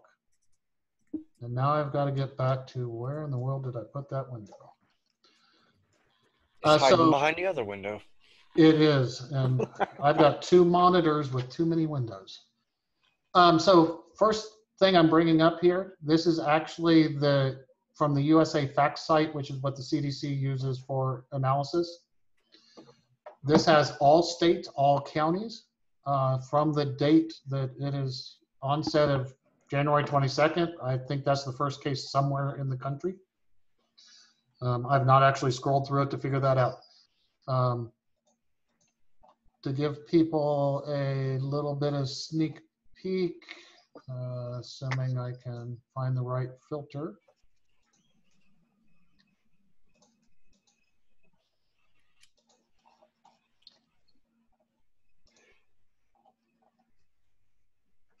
And then I gotta wait for it to filter.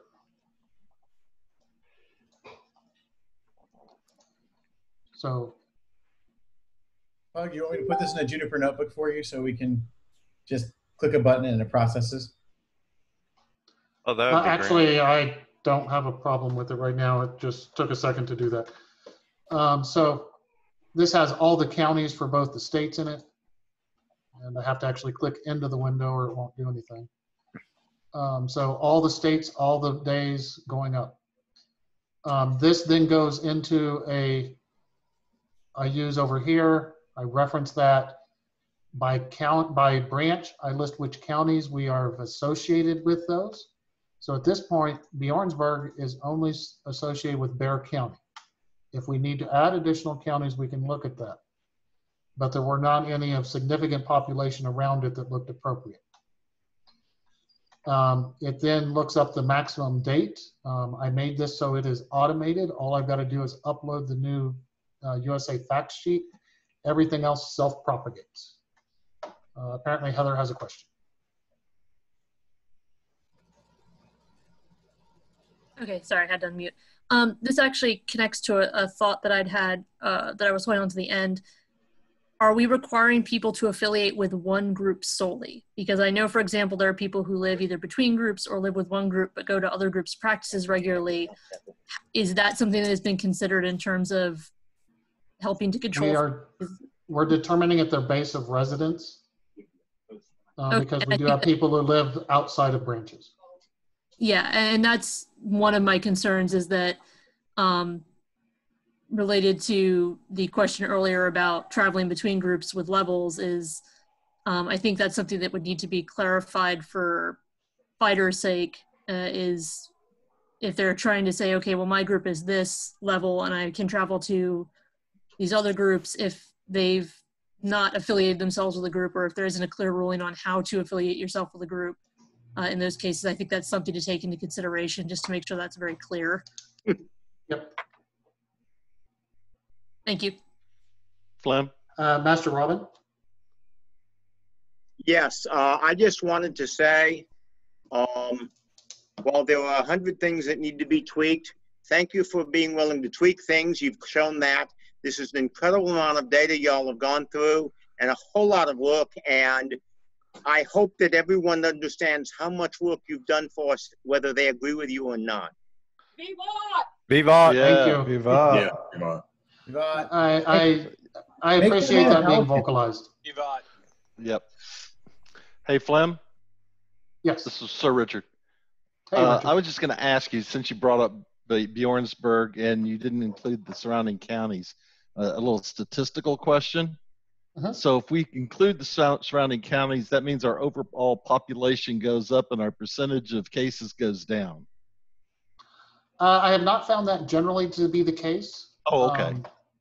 It doesn't seem to have a significant impact, particularly when you're talking about 2 million people.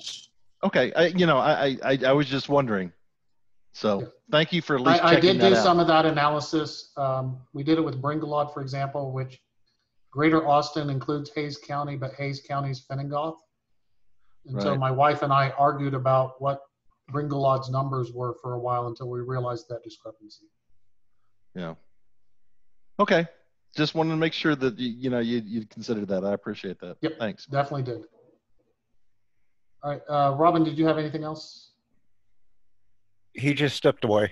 Yeah, he stepped Okay, away. I'll lower his hand. Sigurd?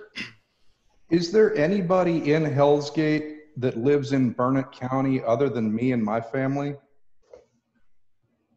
You would have to tell me. I don't know. To my knowledge, there isn't. So yeah, there are 6 of us who live in Burnett County, but we live at the far north end. You could drop Burnett County out of those numbers. We don't live in, functionally, we live in Lampasas County.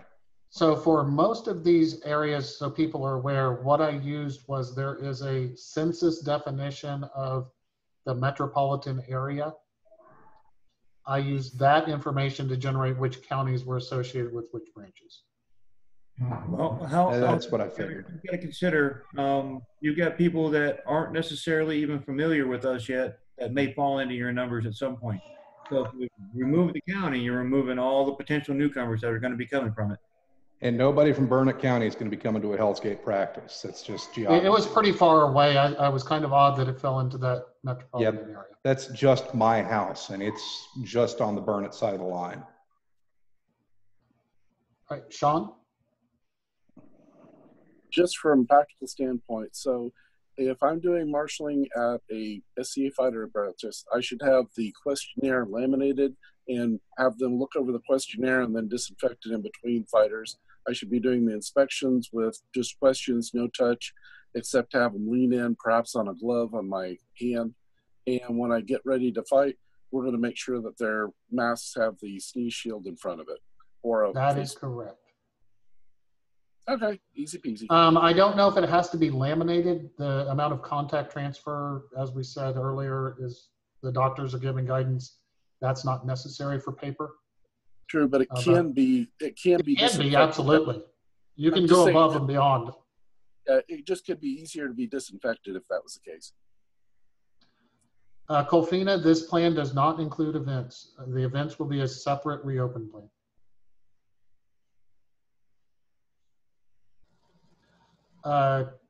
Lane and Kat, yes, we did consider a online certification form because of some issues raised with regards to PII and others. We didn't. There is a CDC online form listed. It's easier for us to have a piece of paper depending on what's going on.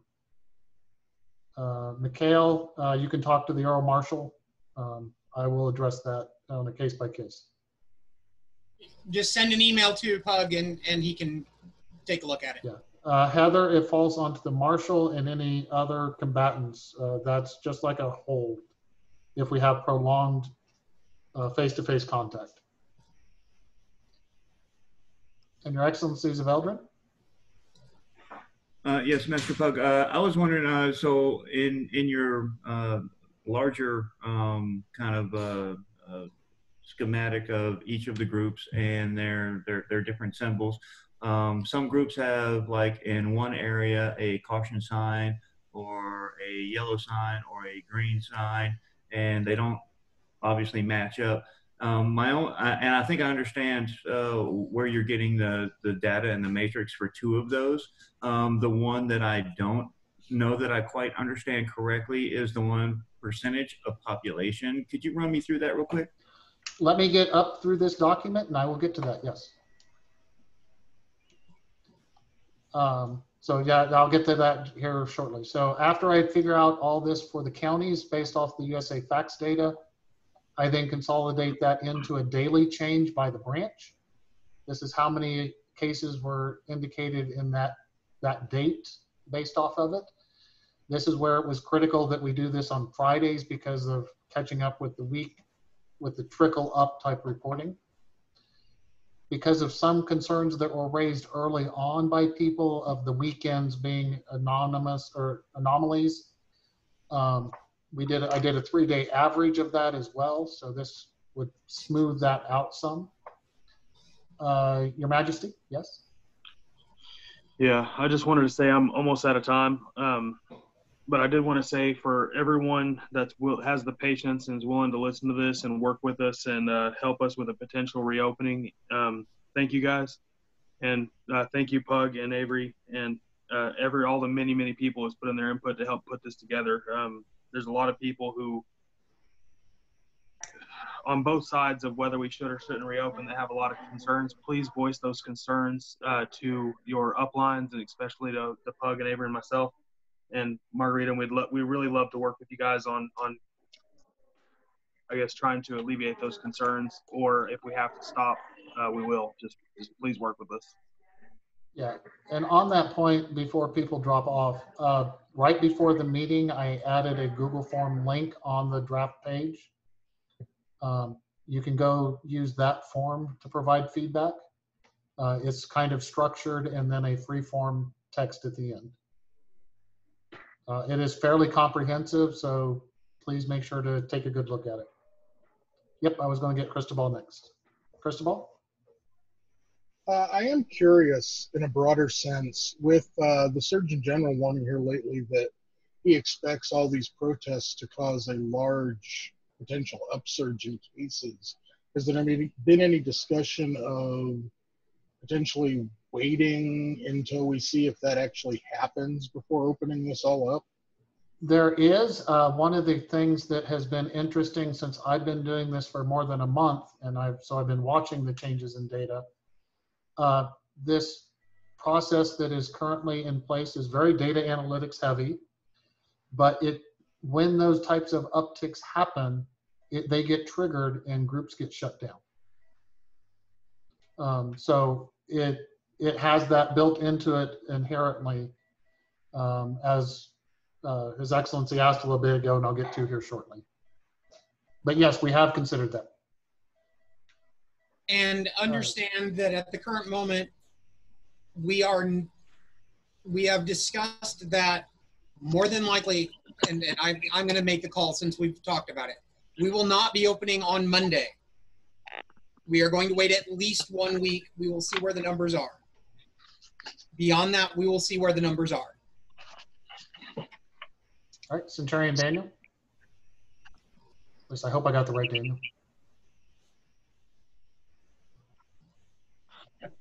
I'm not a centurion, but sorry, I was thinking it was the other Daniel.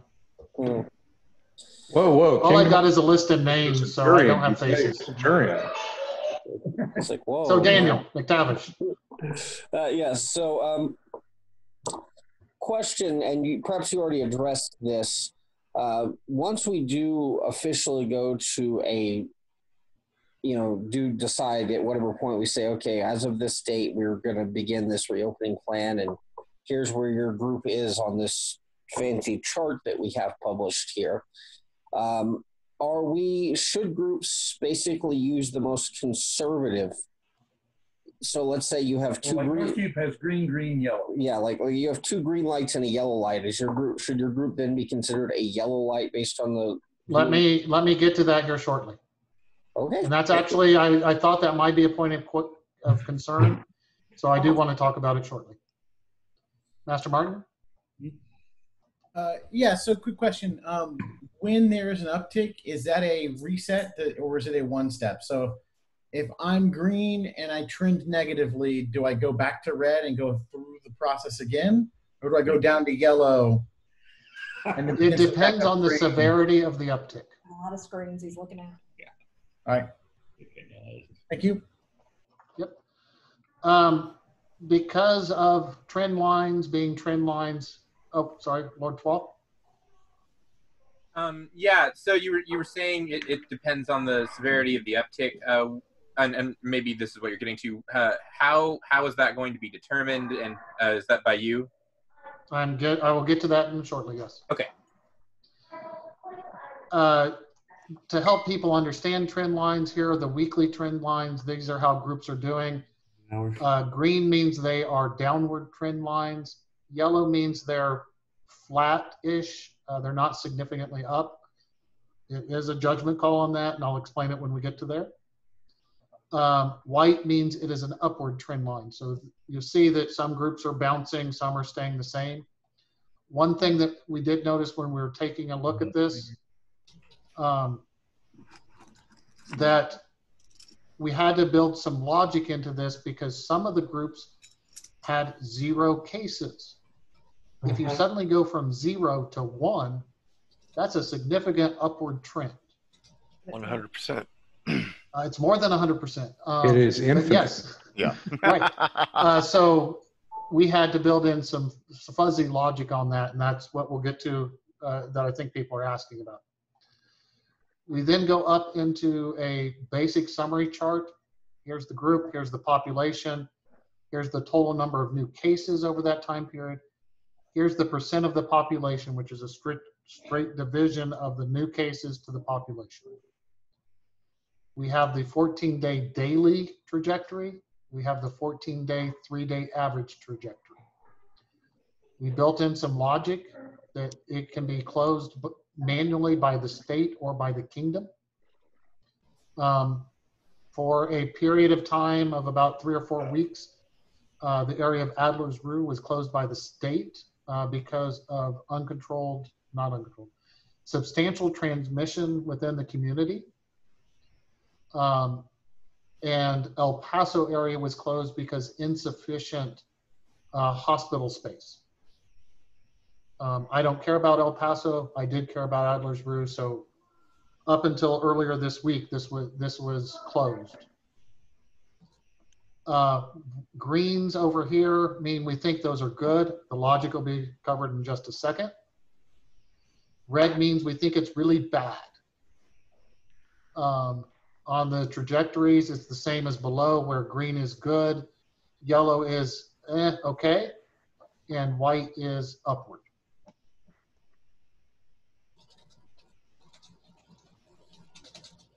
I'm glad people are talking. It's good.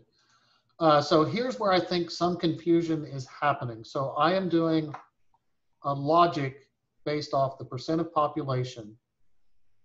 2 in 10,000 people is okay over a 14-day period. 3 in 1,000 is unreasonable. On the daily trend, if both the daily trend and the average trend are downward, I have to use the right words here, that's good. If the percent of population is small and there is the slight fudge factor I talked about for those slight bumps upward, we're still considering that okay. If only one of the trends is downward, we consider it yellow. And then we have, if it's some logic in here for the others as well. That it has to be not bad and it can be okay. On the overall status, which is what this guidance is based off of, to be green, you have to have the trend line is green and the population is not red. If it is the population is red or the trend is red, we will subtract 1 from the phase and make you yellow. I think that's where there's some confusion at. And then you're red if the government is closed, the population is red, and the trend is red, or we're at phase 1 and one of the others is red. So I can't downgrade you to 0. I downgrade you to stop. Here are the dates that we talked about earlier. Right now, we have put in a 2-week delay to deal with those clusters that people have brought up concerns with as we go into each phase. Here are I need to add the data here, but these are the CDC's reported positive test cases. The chart I showed you earlier was Texas's interpretation of that. This is the CDC's interpretation of that. Their goal is less than 10% and that trend that we talked about earlier. Glenn? And there is some inconsistency on when those data come out during the week and the day between the state and the CDC. Have you noted that? Yes, we have. That's why we're doing Fridays. Okay. In order to deal with the anomalies. Yeah. The data I'm downloaded is updated at midnight Thursday night. Yeah, my wife works for the State Department of Health, so. Yeah, there's that whole trickle through from the local government to the state government to the national. Yeah, and sometimes they don't. They're weird. They're way out of sync. But okay, thanks. But the report that I pulled down adjusted back in time to the actual date that it was reported. This is just a FYI of what the overall trend of the kingdom is. There is an upward trend because some groups are having some localized spurts of traffic, of new cases. On the branch daily charts, each of you can look at this. It has each branches. You'll see some of these anomalies. You'll see little spikes here and there, but the dotted line is what the trend line is at this point. And here's an example of why we think reopening is something that cannot be done as a 100% yes or no. If you look at Bradley, they've had a total of 4 cases in 2 weeks, where Adler's Rue had 100, or Bjornsburg had over 180 on a single day. We can't compare everything based off the worst case. We have to compare it to itself. And that's where this fuzzy logic came in. So going back up here, as I talked about, so this means that the population, the percent of new cases to population is somewhere between 0.02%, so 2 in 10,000 and 3 in 1,000. That means yellow. What's that mean? We don't know if it's good or bad. The trend line was an upward trend, so it's red. Because we had 1 yellow and 1 red, we downgraded them to phase 1 and said they were yellow. So if you get 2 greens, you're green.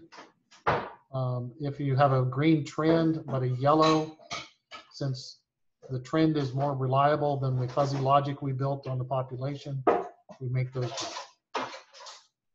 You'll see that Ravensford hit red in both, so it is fully stopped.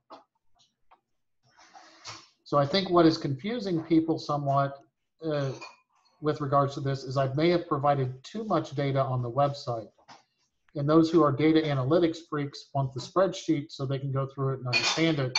But for the general population, what they really only want to see is this. And I think that would reduce the confusion. I don't know if I'm oversharing because I understand the data and that's confusing people, or if I should simplify it because that will cause less confusion as we go through these. think you should oversimplification. I think I would simplify it, because all you're going to do is get phone calls. And I don't care what kind of definition. I was thinking, well, he needs some operational definitions on these columns, and then I started. Then after you explained it, you ain't writing enough in there to explain it to people. So. Yeah, you're sharing the analysis paragraph. All anybody wants to read is the executive summary. Right. Exactly. And So, Master Doug, I will tell you that you drilled that down and made it very clear, but unless Definitely. even a smart person understands where all of that comes from, seeing those other two columns, it's just a bit confusing to them, so they don't understand. I understand now, so I could look at the whole thing and go, yes, okay, that makes perfect sense. But somebody looking at this for the first time, probably not. No. Oh, that's what I was expecting to be the response, but I wanted to get some feedback. Master Martin? One of the other things I was wondering, and I'm going to shut up and probably go away, is that are we going to be able to pull this, maybe pull this actual chart into like a local baronies webpage? Can y'all do that? That is, the answer is maybe. I'll put that down. So it's completely active and interactive. I don't know if it'd be a link or an embed. Yeah, we can definitely do that. But how to do it? It'd be nice if it was an embed, so people could just click on their local or their Facebook, maybe a Facebook note or something like that. Yep. Just so everybody sees it, and there's no arguing and telling people to go everywhere. Just an idea. We will investigate that. Master Martin? Just to be clear, the green and yellows don't actually, they're a warning, but they don't actually impact your operating level. Your operating level is the phrase phase 2 or phase 1. That is correct. So I might actually just even get rid of the green lights and yellow lights and just be like, your operating level is X. Because there is confusion there. It's like, well, I'm green, but I'm phase 2. What is that? Why is that different than yellow phase 2? Like, I understand that you're kind of warning them, hey, you're phase 2 barely. But if we're gonna say you could do phase 2 as phase 2, I don't know if you want to maybe multiple columns or reframe it, but I think that's part of the confusion is what's the difference between a green phase 2 and a green phase 1? No, that does make sense. It would also involve simplifying the local marshal responsibilities that we haven't talked about in the petition process. I like stoplights in general, but I realized we needed to downgrade groups. So this became munged together in that concept. So simplifying it further may be good. Yeah. Yeah, that was the main point. Thanks. All right. Dr. Sonia, did your answer get question? Or question get answered?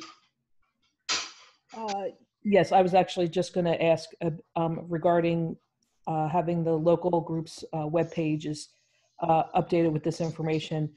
If that was a push from the Kingdom Web Minister, I think you do run into the potential if you're relying on local web ministers to do it. They do it at different times. They have access different times because their schedules are different. So some may fall through the cracks and not get updated. But if there's a push, an automatic push, that pushes it where they don't have to worry about it, then I think that's good. If there isn't, then it may be a comment on the individual's web pages linking back to the Kingdom page to that, so it's all just one source. So yes, the data, I want it to be one source. We'll figure out a way to embed it either via a straight redirect or within another page. Great, thank you.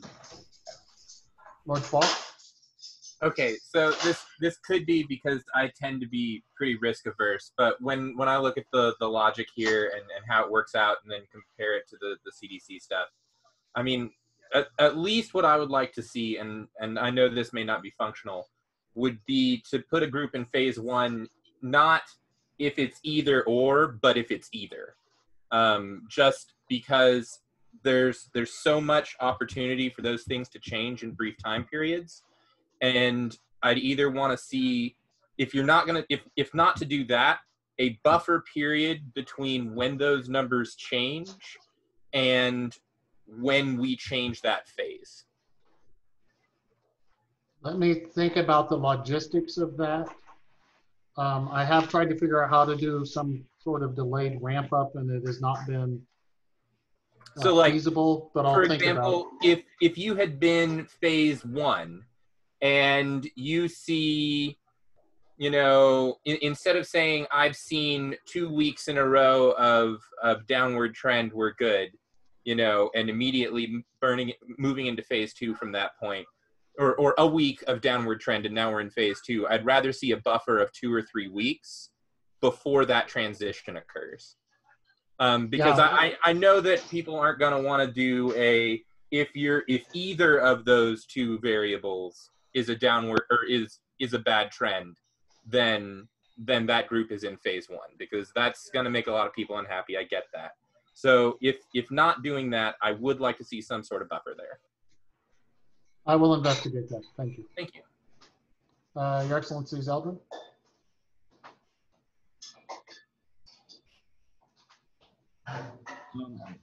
You called me or not, but I'm going to talk. Yes, I did.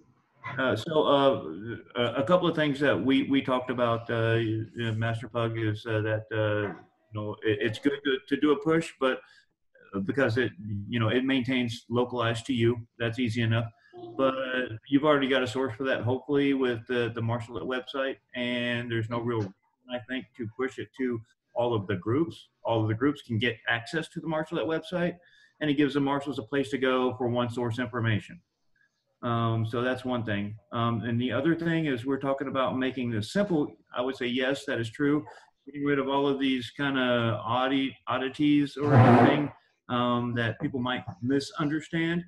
But I would still recommend at least having some way of having a pull-out indicator of status change on the chart, so that a marshal looking at this will understand whenever he initially takes a look at it, hey, I've got a change in my status, whether it's up or down, because if you just leave it to simple data, people can gloss over it, they can miss things, and it would just help alleviate some concerns of miscommunication. That is a good point. I've taken that as an action item to investigate. That ties into Lord Twall's comment as well. Elizabeth? So for those of us that are more analytical minded, and especially being up in an area that is in a weird trend right now, will the whole data selection be able to be visited by some of us? It's already on the website. Okay. Okay, I'll take a look at it. Thank you. It's a link right below the chart. Blim? Thank you. Yes, Richard. To counter just a little bit, not meanly, my associate there in Eldon Hills. The reason I bring this up is because Bjornsburg is a military town. We get people in from out of town all the time. And if we're going to have an open practice, it'd be nice for them to see why. Just my thoughts on why a push, I would like a push. No, and one of the things I kind of glossed over earlier was the local calendar of events needs to be maintained actively weekly by the appropriate group officer to say if it's happening or not. Oh, okay. So there needs to be a notification from the Knights Marshal weekly? Yes. If if there is a status change. Oh, a status change. Right. Okay, I didn't realize that. So that's where the status change flag is a good idea. Okay, thanks. Heather? Yeah, sorry. To touch on the point that's kind of been getting bounced around here about simple versus data. I know that what the city of San Antonio does with their daily updates is that there is a front page that's put forward that has the simplified version. So for those people who might be going to glance at it, like say your fighter who isn't part of the Marshallette is trying to find out about whether practice is on or off. And then as you've already got linked underneath that goes to the more complex data set, I think that might be a good balancing point, is splitting it into 2 pages and putting the sort of user-friendly version for those who are going to be, questioning their local marshals, what's the thing, and you can say, go look at the page. As you said, go look at the marshal page. But then for those of us who are looking for the data set for various reasons, either with policy or enforcement or things like that, having that available for transparency's sake on a second easy to get to link. Yeah, it's a link directly below the chart. So yeah, and I think that maintaining that and just simplifying the front side of it and moving more of the complex data to the back side would solve a lot of those concerns. And the page was put together very quickly last night when I got access. And I totally understand that.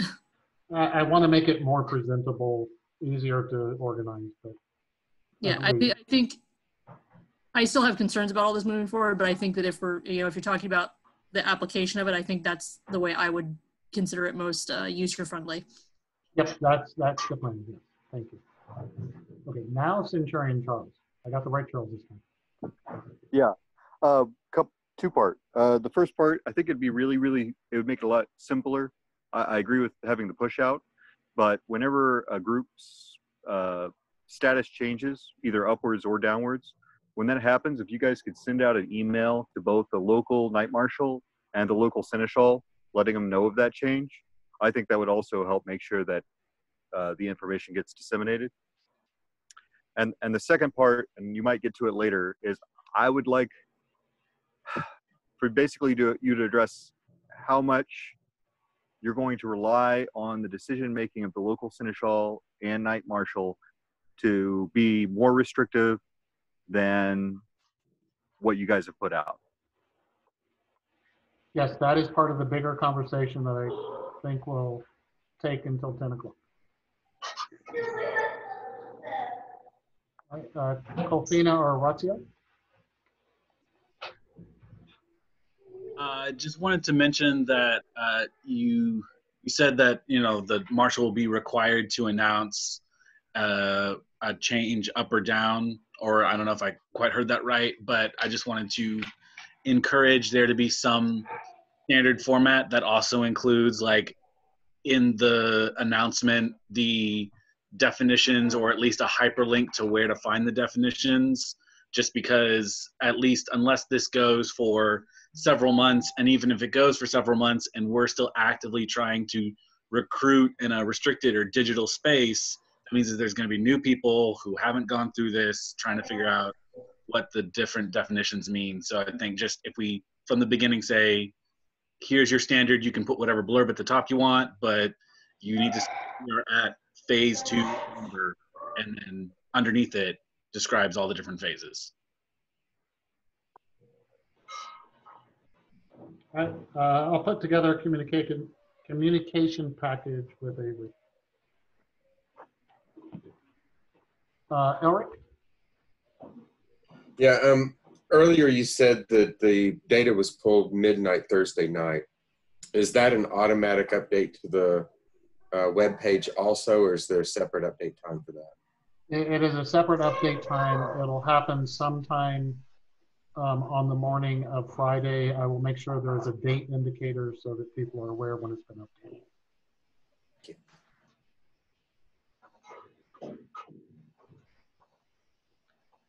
All right. I think we're now into the more controversial part of the conversation with regards to the local officers, directions, the petitions, and other activities like that. So one of the goals of this was to start resuming SCA activities in a controlled environment. Making some of the changes today that have been brought up may streamline some of that. We would prefer people to err on the side of opening. That does not mean any individual has to participate, but that the group allows it for our membership. As I mentioned first off, or early on in the discussion, both states are in phase 3. Amusement parks are open. Everything is open.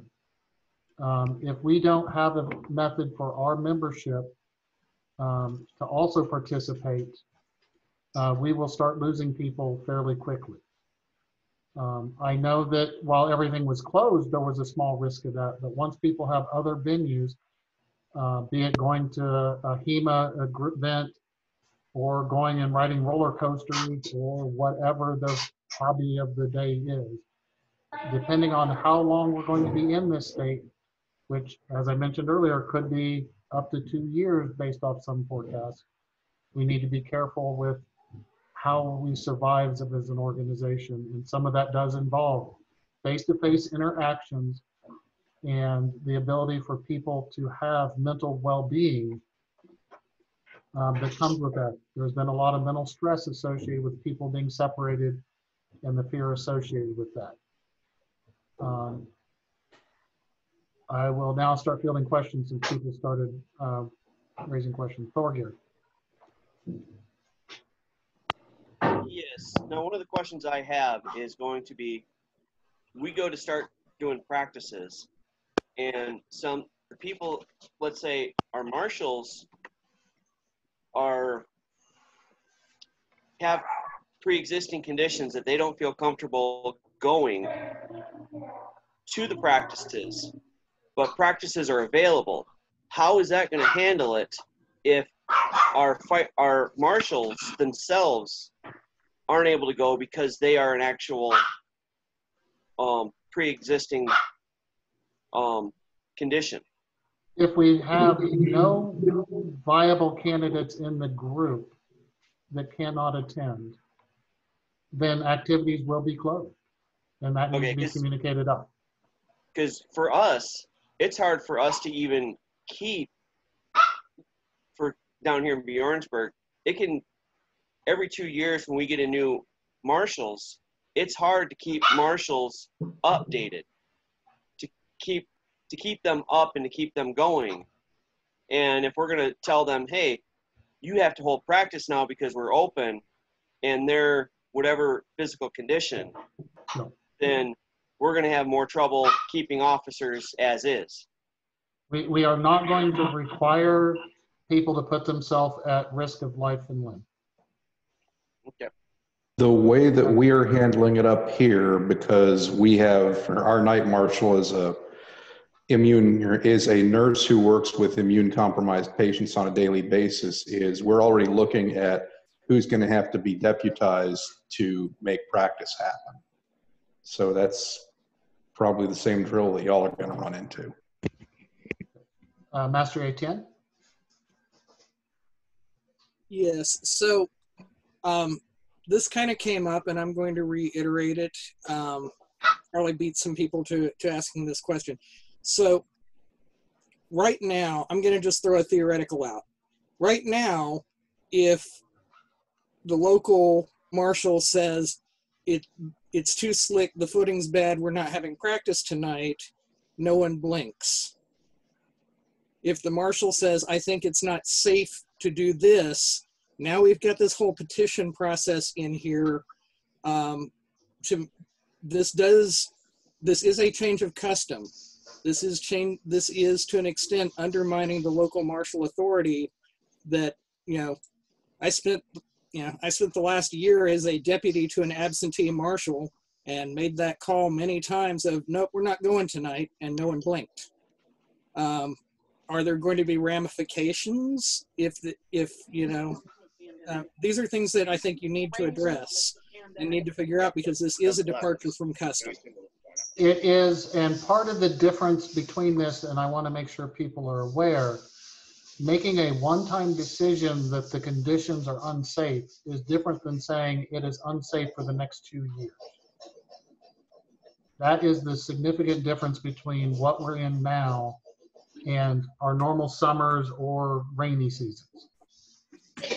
Hey, Pug, would I be right in saying that because of the petition process, if the marshal were to say, hey, we're still, we just entered phase 2, but I'm not hosting practice, that practice would still be off regardless, and it would be then on the petitioners to be able to send that up the chain to have that looked at, correct? So it's technically, that is correct. It's not really changing the standard of marshal gets to make that call for the day of. That is correct for the day of. It's the long-term status that we're creating the process for. Thank you. We're not going to listen to a petition the same day that it occurs. Etienne, did you have anything else? There's a couple of questions in the chat. I was going with the hands up. Etienne, I lowered your hand. Galfridis? I'm horrible with names. You're fine. It's pronounced and spelled stupidly. We have someone who comes to practice with a loved one for medical reasons. They have an illness. It helps to have someone with them who's familiar with it. How is that going to work? Since we can't have non-combatants to practice. Wow, that is actually a topic that had not been considered. Sorry. No. I'm taking it down. For medical reasons, I could certainly see that. Although I would question if those people should be attending if they have that, so they probably fall into the at risk. Yeah, I'm not going to tell people how to make that judgment. No. We're not allowed to make that judgment for people. So I've taken that down to investigate what we should do. Thank you, sir. All right, Master Robin? Yeah, I wanted to point out that a lot of this feels like it's new because up till now it's been rare. I have seen situations where marshals could not generally make practice because of weather, and either they step down or they get somebody else to cover it for them when they can get there. I have seen marshals that were sick or broken for a long period of time and couldn't get there, and either they step down or they get a deputy to handle it.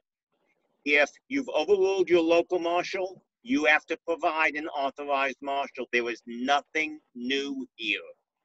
It's going to come up more often, but really, for 40 years, Ansteorra has occasionally dealt with, for whatever reason, the marshal can't be in practice. What do you do?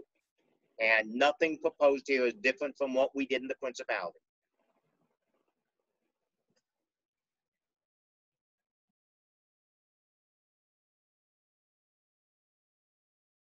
Pug, you're on Pug, mute. you need to unmute. Muted yourself, Pug. Sorry. Thank you, Robin. Master Martin? Yeah. Do we have a demonstrably good reason to allow travel between practices in phase 1 or 2 at all? Or should we consider the option that if your group is in phase 1 or 2, you can only practice with your group? And if you don't have a group, as you'd say you're in some area that you practice regularly with group, that you would associate with that group's level. I feel like, right, one of the major problems with viral transfer is it doesn't care about a car trip. And so if you go to 2 practices, you're extending your risk a lot wider than this model is potentially accounting for. And I understand once we hit phase 3, we're supposed to be essentially open. Just suggesting if we don't have a demonstrably good reason to say, yeah, you can drive between phase 1 and phase 2 locations, or even between 2 phase 2 locations, that we basically say until you're phase 3, you can't go between locations, and then you can only go from phase 3 to phase 2. I will take a look at that. It certainly makes sense at phase 1. Phase 2, I'm not sure about, but I will think about it. But yeah, phase 1, I think that makes sense, and I'll modify that when I fix the wording for what groups you can go to. But what about people coming in from out of state? So I got a new guy coming into the base. I have no idea where he came from. New Jersey.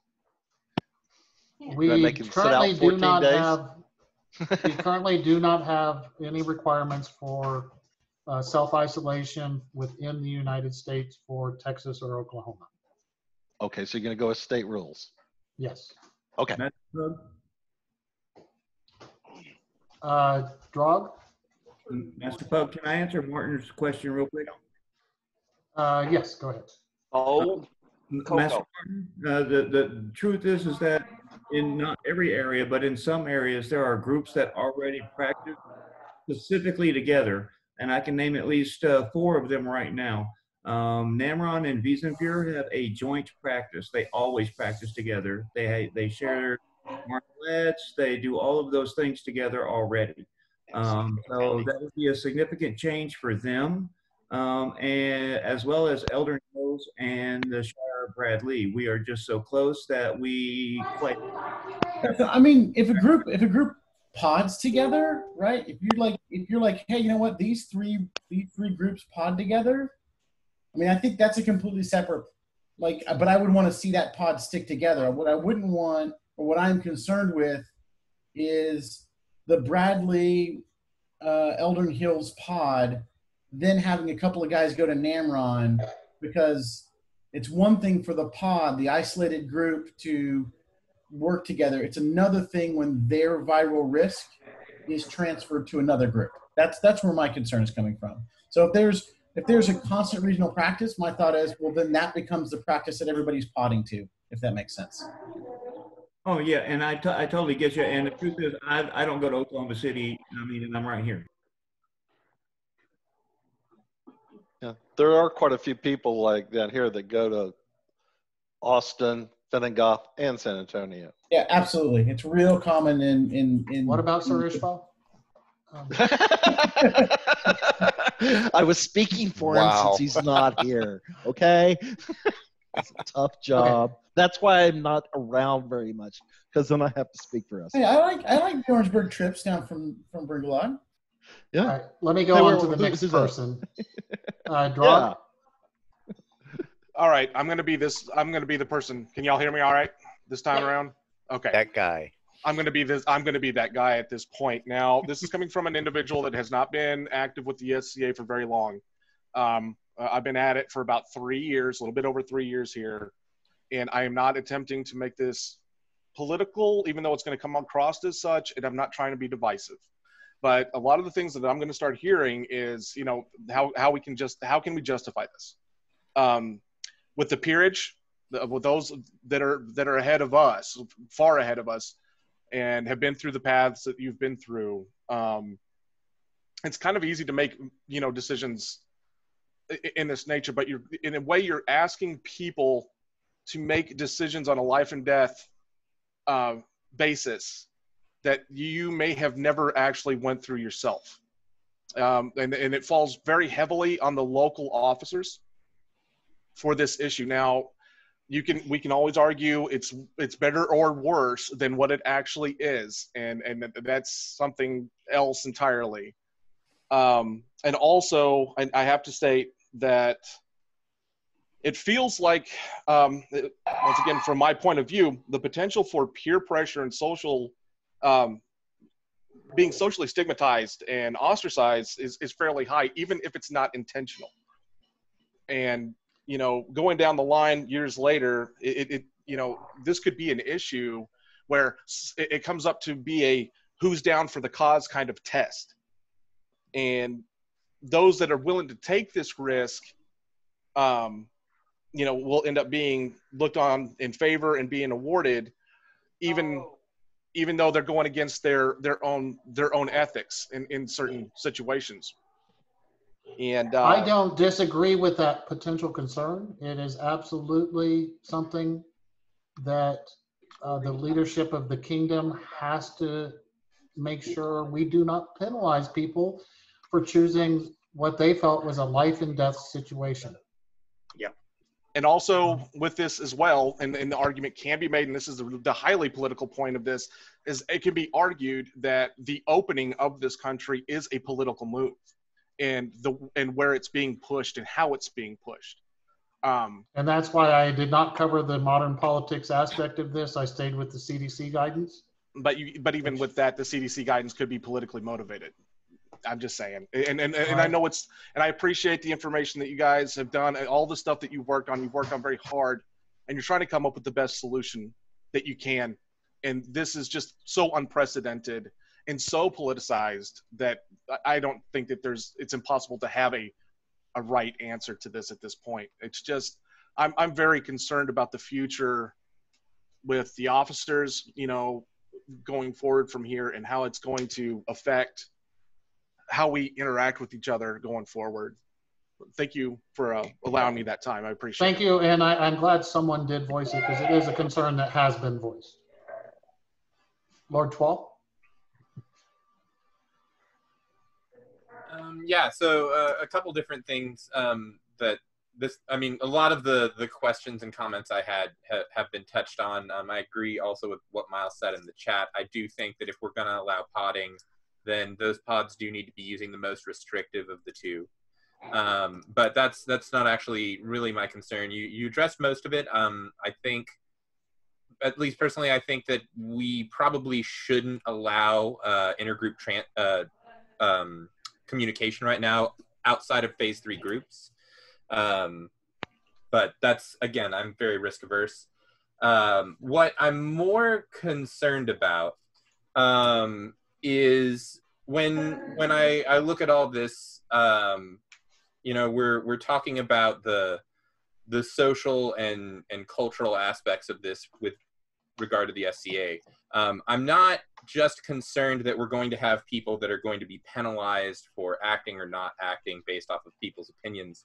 My concern is that we as a community are capable of successfully implementing this plan in a manner that protects the other members of our community. I don't necessarily think the plan as a whole is bad. I don't have a high confidence that we as a community are capable of implementing it. Does that make sense?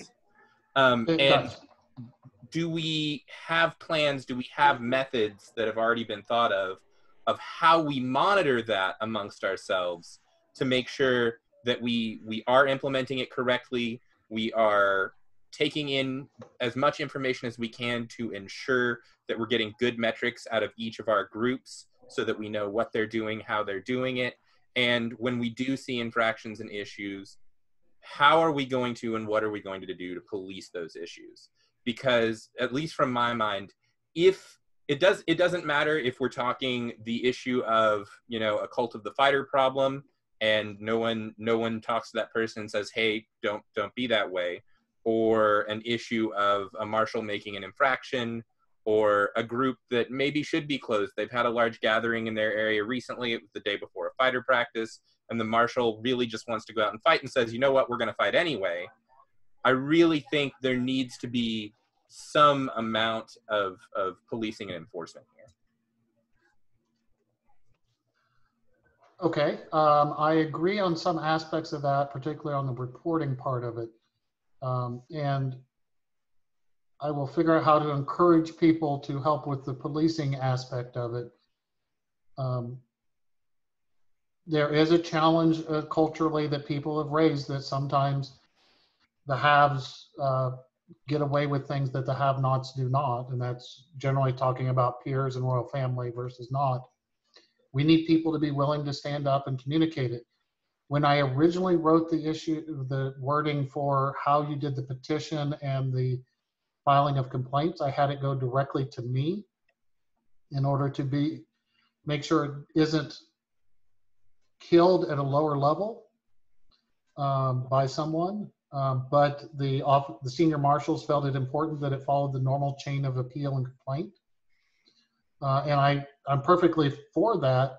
I had some concern that policing may not happen because of the concerns of that. I know not everyone may trust me, so they may not be willing to come to me, but in general, I am fair. Fair is not something people like, because fair means that you all get treated the same, and you don't get treated because you have a belt and you don't as differently.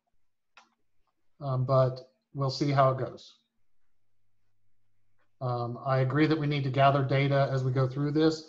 I will see about those reports that are being generated for how we're behaving and how effective the face masks are to our combat and activities, to see if I can gather additional data in that. Those reports are going to be requested of marshals and participants. And that way we don't have just the marshal being the filter for information coming up the chain. Quickly with regard to that, how are we determining effectiveness of face masks in a practice environment? Coming as a vocalist and a singer, A lot of large singing groups have already been warned not to meet because due to higher levels of expiration, non-N95 masks can be less effective. So my question would be, outside of a face shield that's actually blocking droplets, there is the risk that the masks aren't as effective, especially as respiration increases. How are we actually determining that? One of the things that is going to be added is a monitoring of the cloth face mask for moisture. As they get wetter, they become less effective, and so people may have to change cloth face masks throughout a practice if they are breathing enough that it becomes saturated. Okay, thank you. But other things we're going to be looking at is how does it affect people's abilities to continue fighting, effects on heat on individuals, and other aspects like that. You don't need an N95 mask. No. Not if everybody's wearing a mask. If you have a simple cloth mask, what you're trying to prevent is aerosol and droplets. A regular cloth mask will prevent aerosol and droplets. It was discussed to only allow outdoor activities because of the increased ability for the air circulation to reduce the risks even further. But we're leaving that up to the facilities owners on that, for that decision. So I have a little bit of a question. Since I'm going to just bring this up. Since there are obviously two sides. There's more than that, but yes, there's at least two. There's at least two main sides. I would imagine that the marshal and the officers have the last say, and you're not going to be allowed unless you follow the rules. That is the expectation. Right. That is the expectation. Absolutely it needs to be black the expectation. And white. Yep. You know, if you don't want to enforce the rules, don't be an officer. Don't be an officer or marshal. Yep. And there is no argument. There's no discussion. You don't want to wear a mask? Go over there. Yep. Right?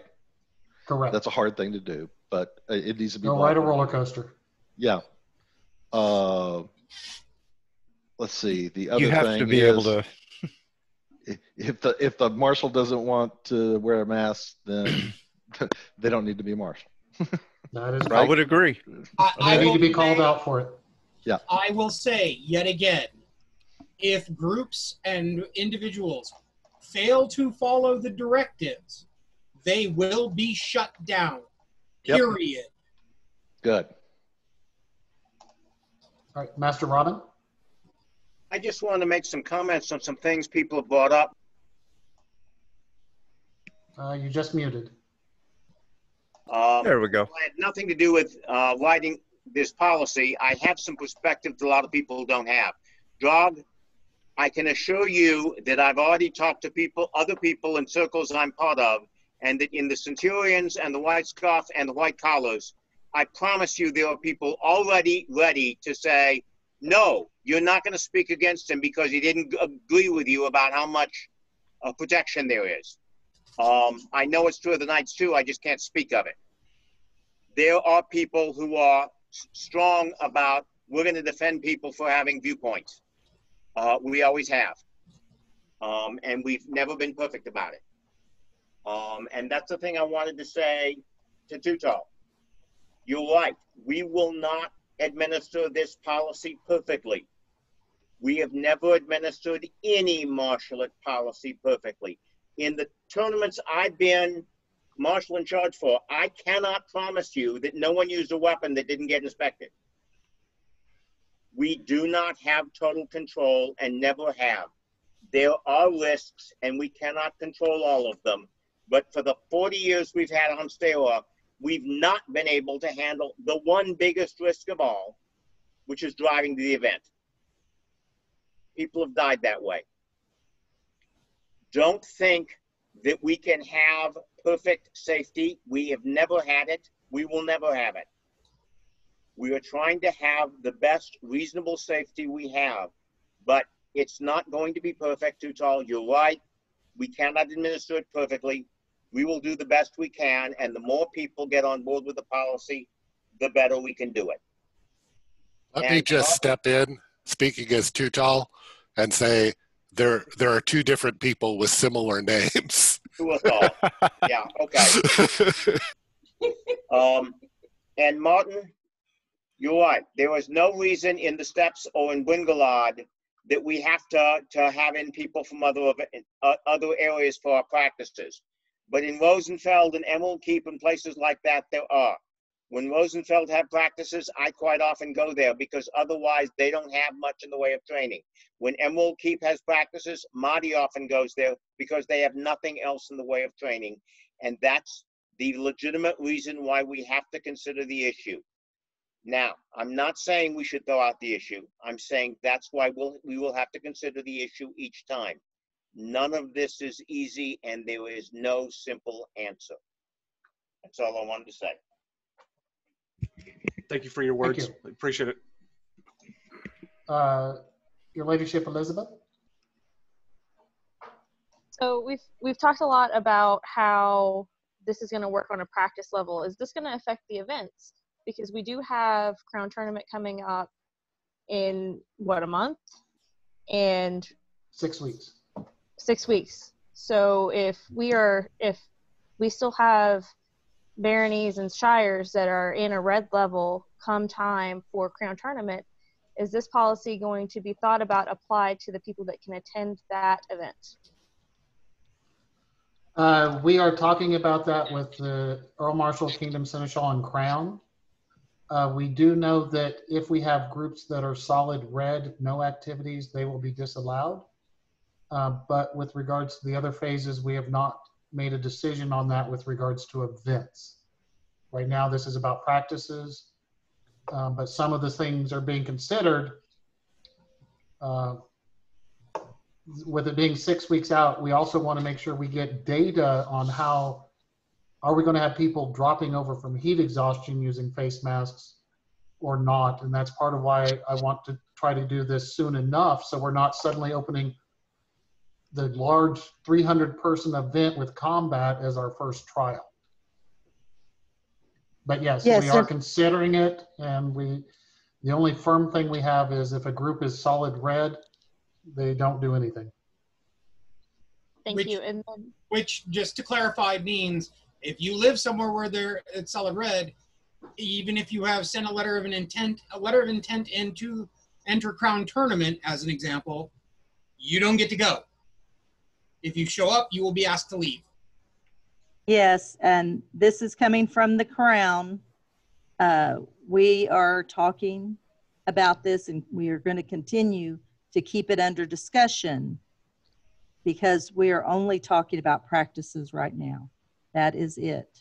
But we had to get the ads out for the Queen's Champion and Crown Tournament because, as you all know, it takes time to get that stuff in the paperwork.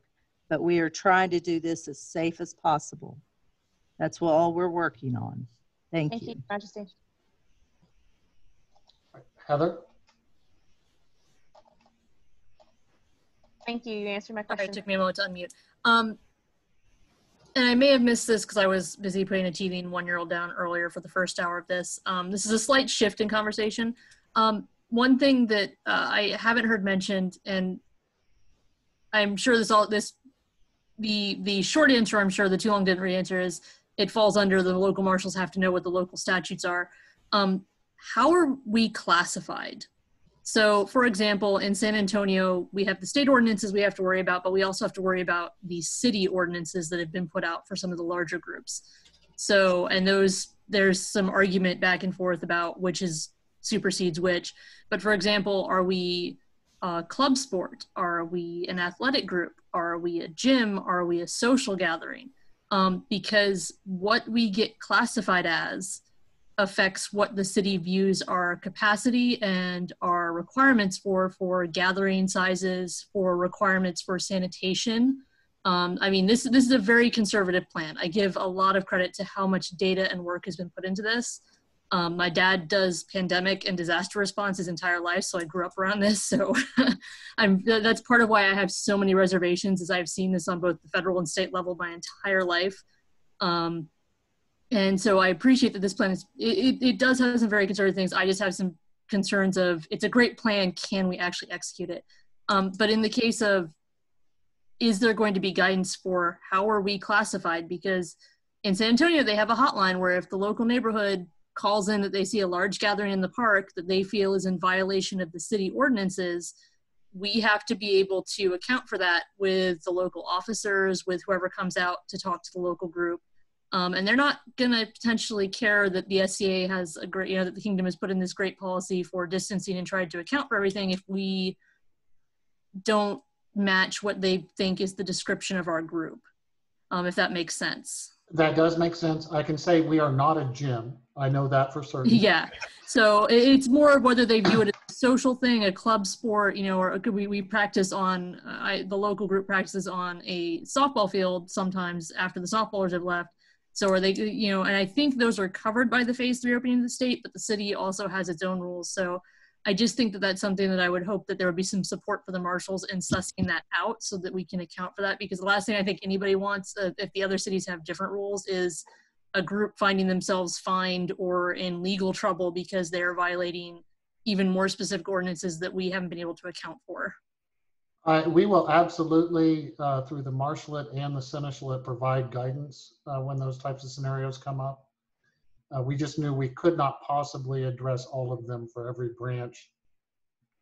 Yeah, and I understand policy. that since we're doing multiple states, multiple cities, multiple areas, I think that's why in my case, I'm very hesitant to see anything happen in the next 2 to 3 weeks without significant time for marshals to confer with the Kingdom for the local group. And that's where my huge concern is for the stress this is going to put on the local levels, because Master Robin, as you said, we have processes in place that fit what's going on here. The difference is the scale of what's happening, as some people allude to, the sort of political and social climate behind it is what's different. And that just really, really concerns me for the health and safety, and also just the social aspect, because we're a very social group. And as much as we like to believe the best of each other, the stresses that are going on right now, I have really major concerns about rushing into anything. A lot of my concerns have been alleviated by this discussion. I feel like things are really being thought through.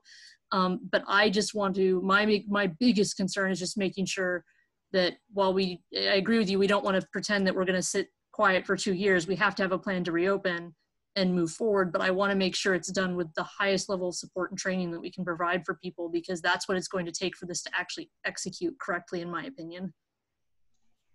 Thank you. And yes, we will provide all assistance we can and additional training as deemed necessary. Thank you. Colfina or Ratio? Yeah, I mentioned this in the chat, but I wanted to state it to the group as well.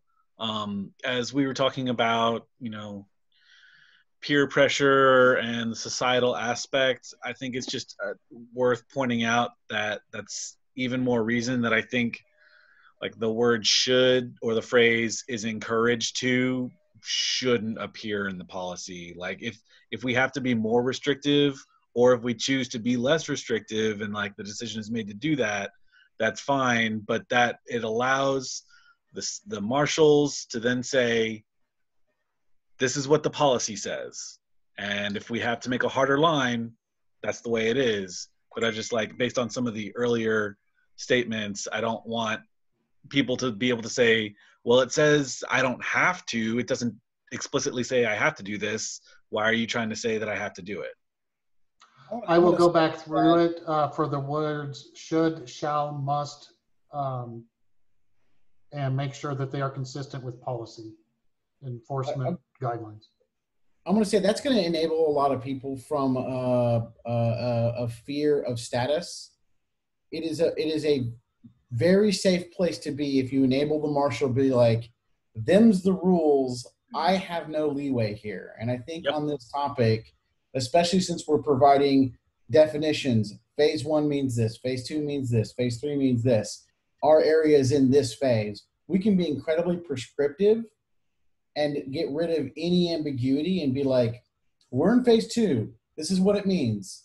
I can't let you on my side otherwise. I don't care that I don't care what your status is, right? And so if I'm a lord, that empowers me. But as soon as there's any ambiguity, I am now in a state that I cannot, it's hard to push that if I don't have a hat, if I don't have a belt, if I don't have a whatever, right? I will remove the ambiguity. I write policy at work as well, so I will make sure that I go through it with a fine-tooth comb on that. Thanks, Pug. Master Etienne? Yeah.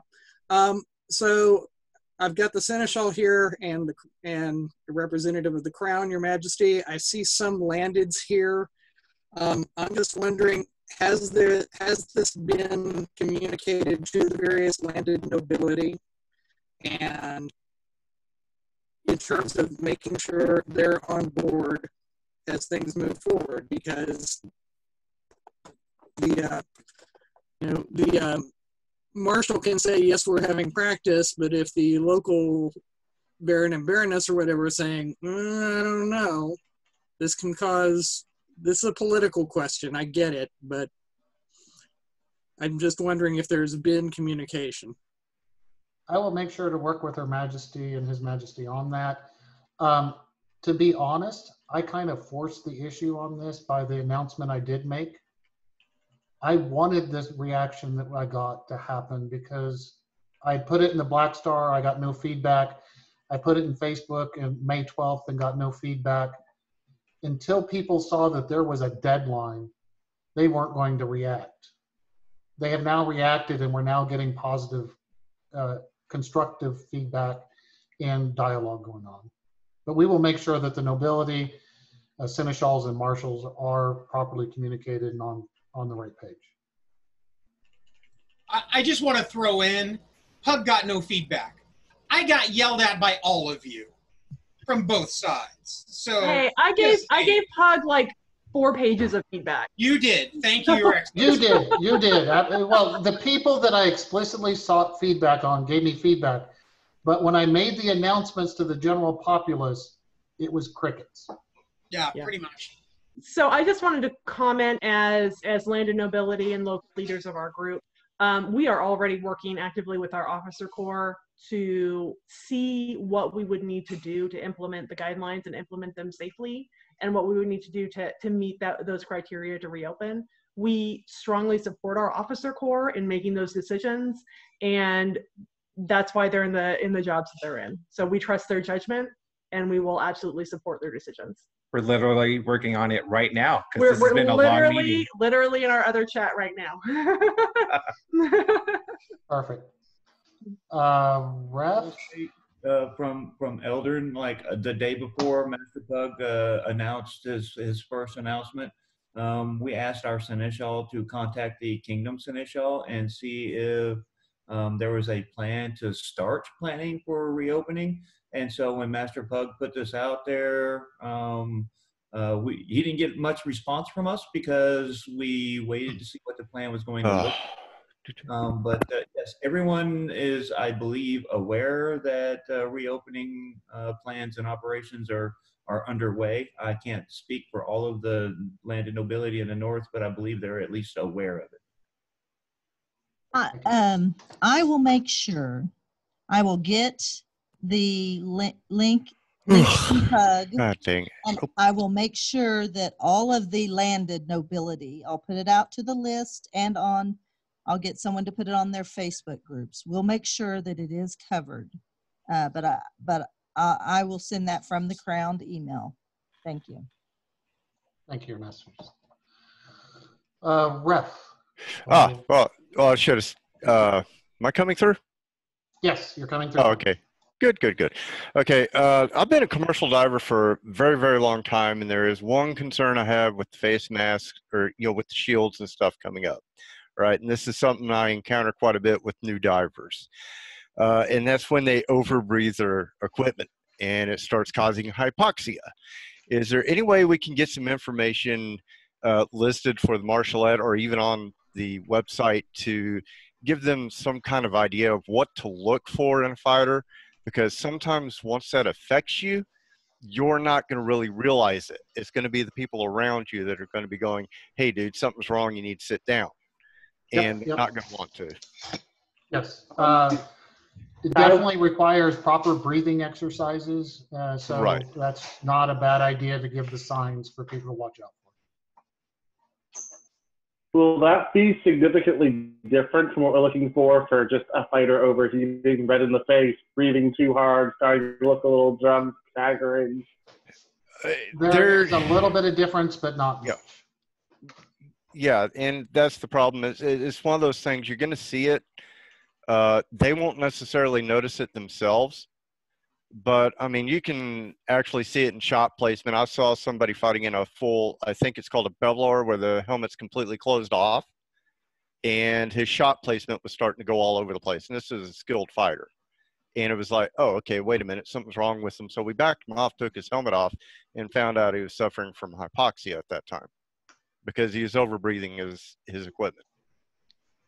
Blue fingernails. You can't see that. You can't see that. Got the gloves.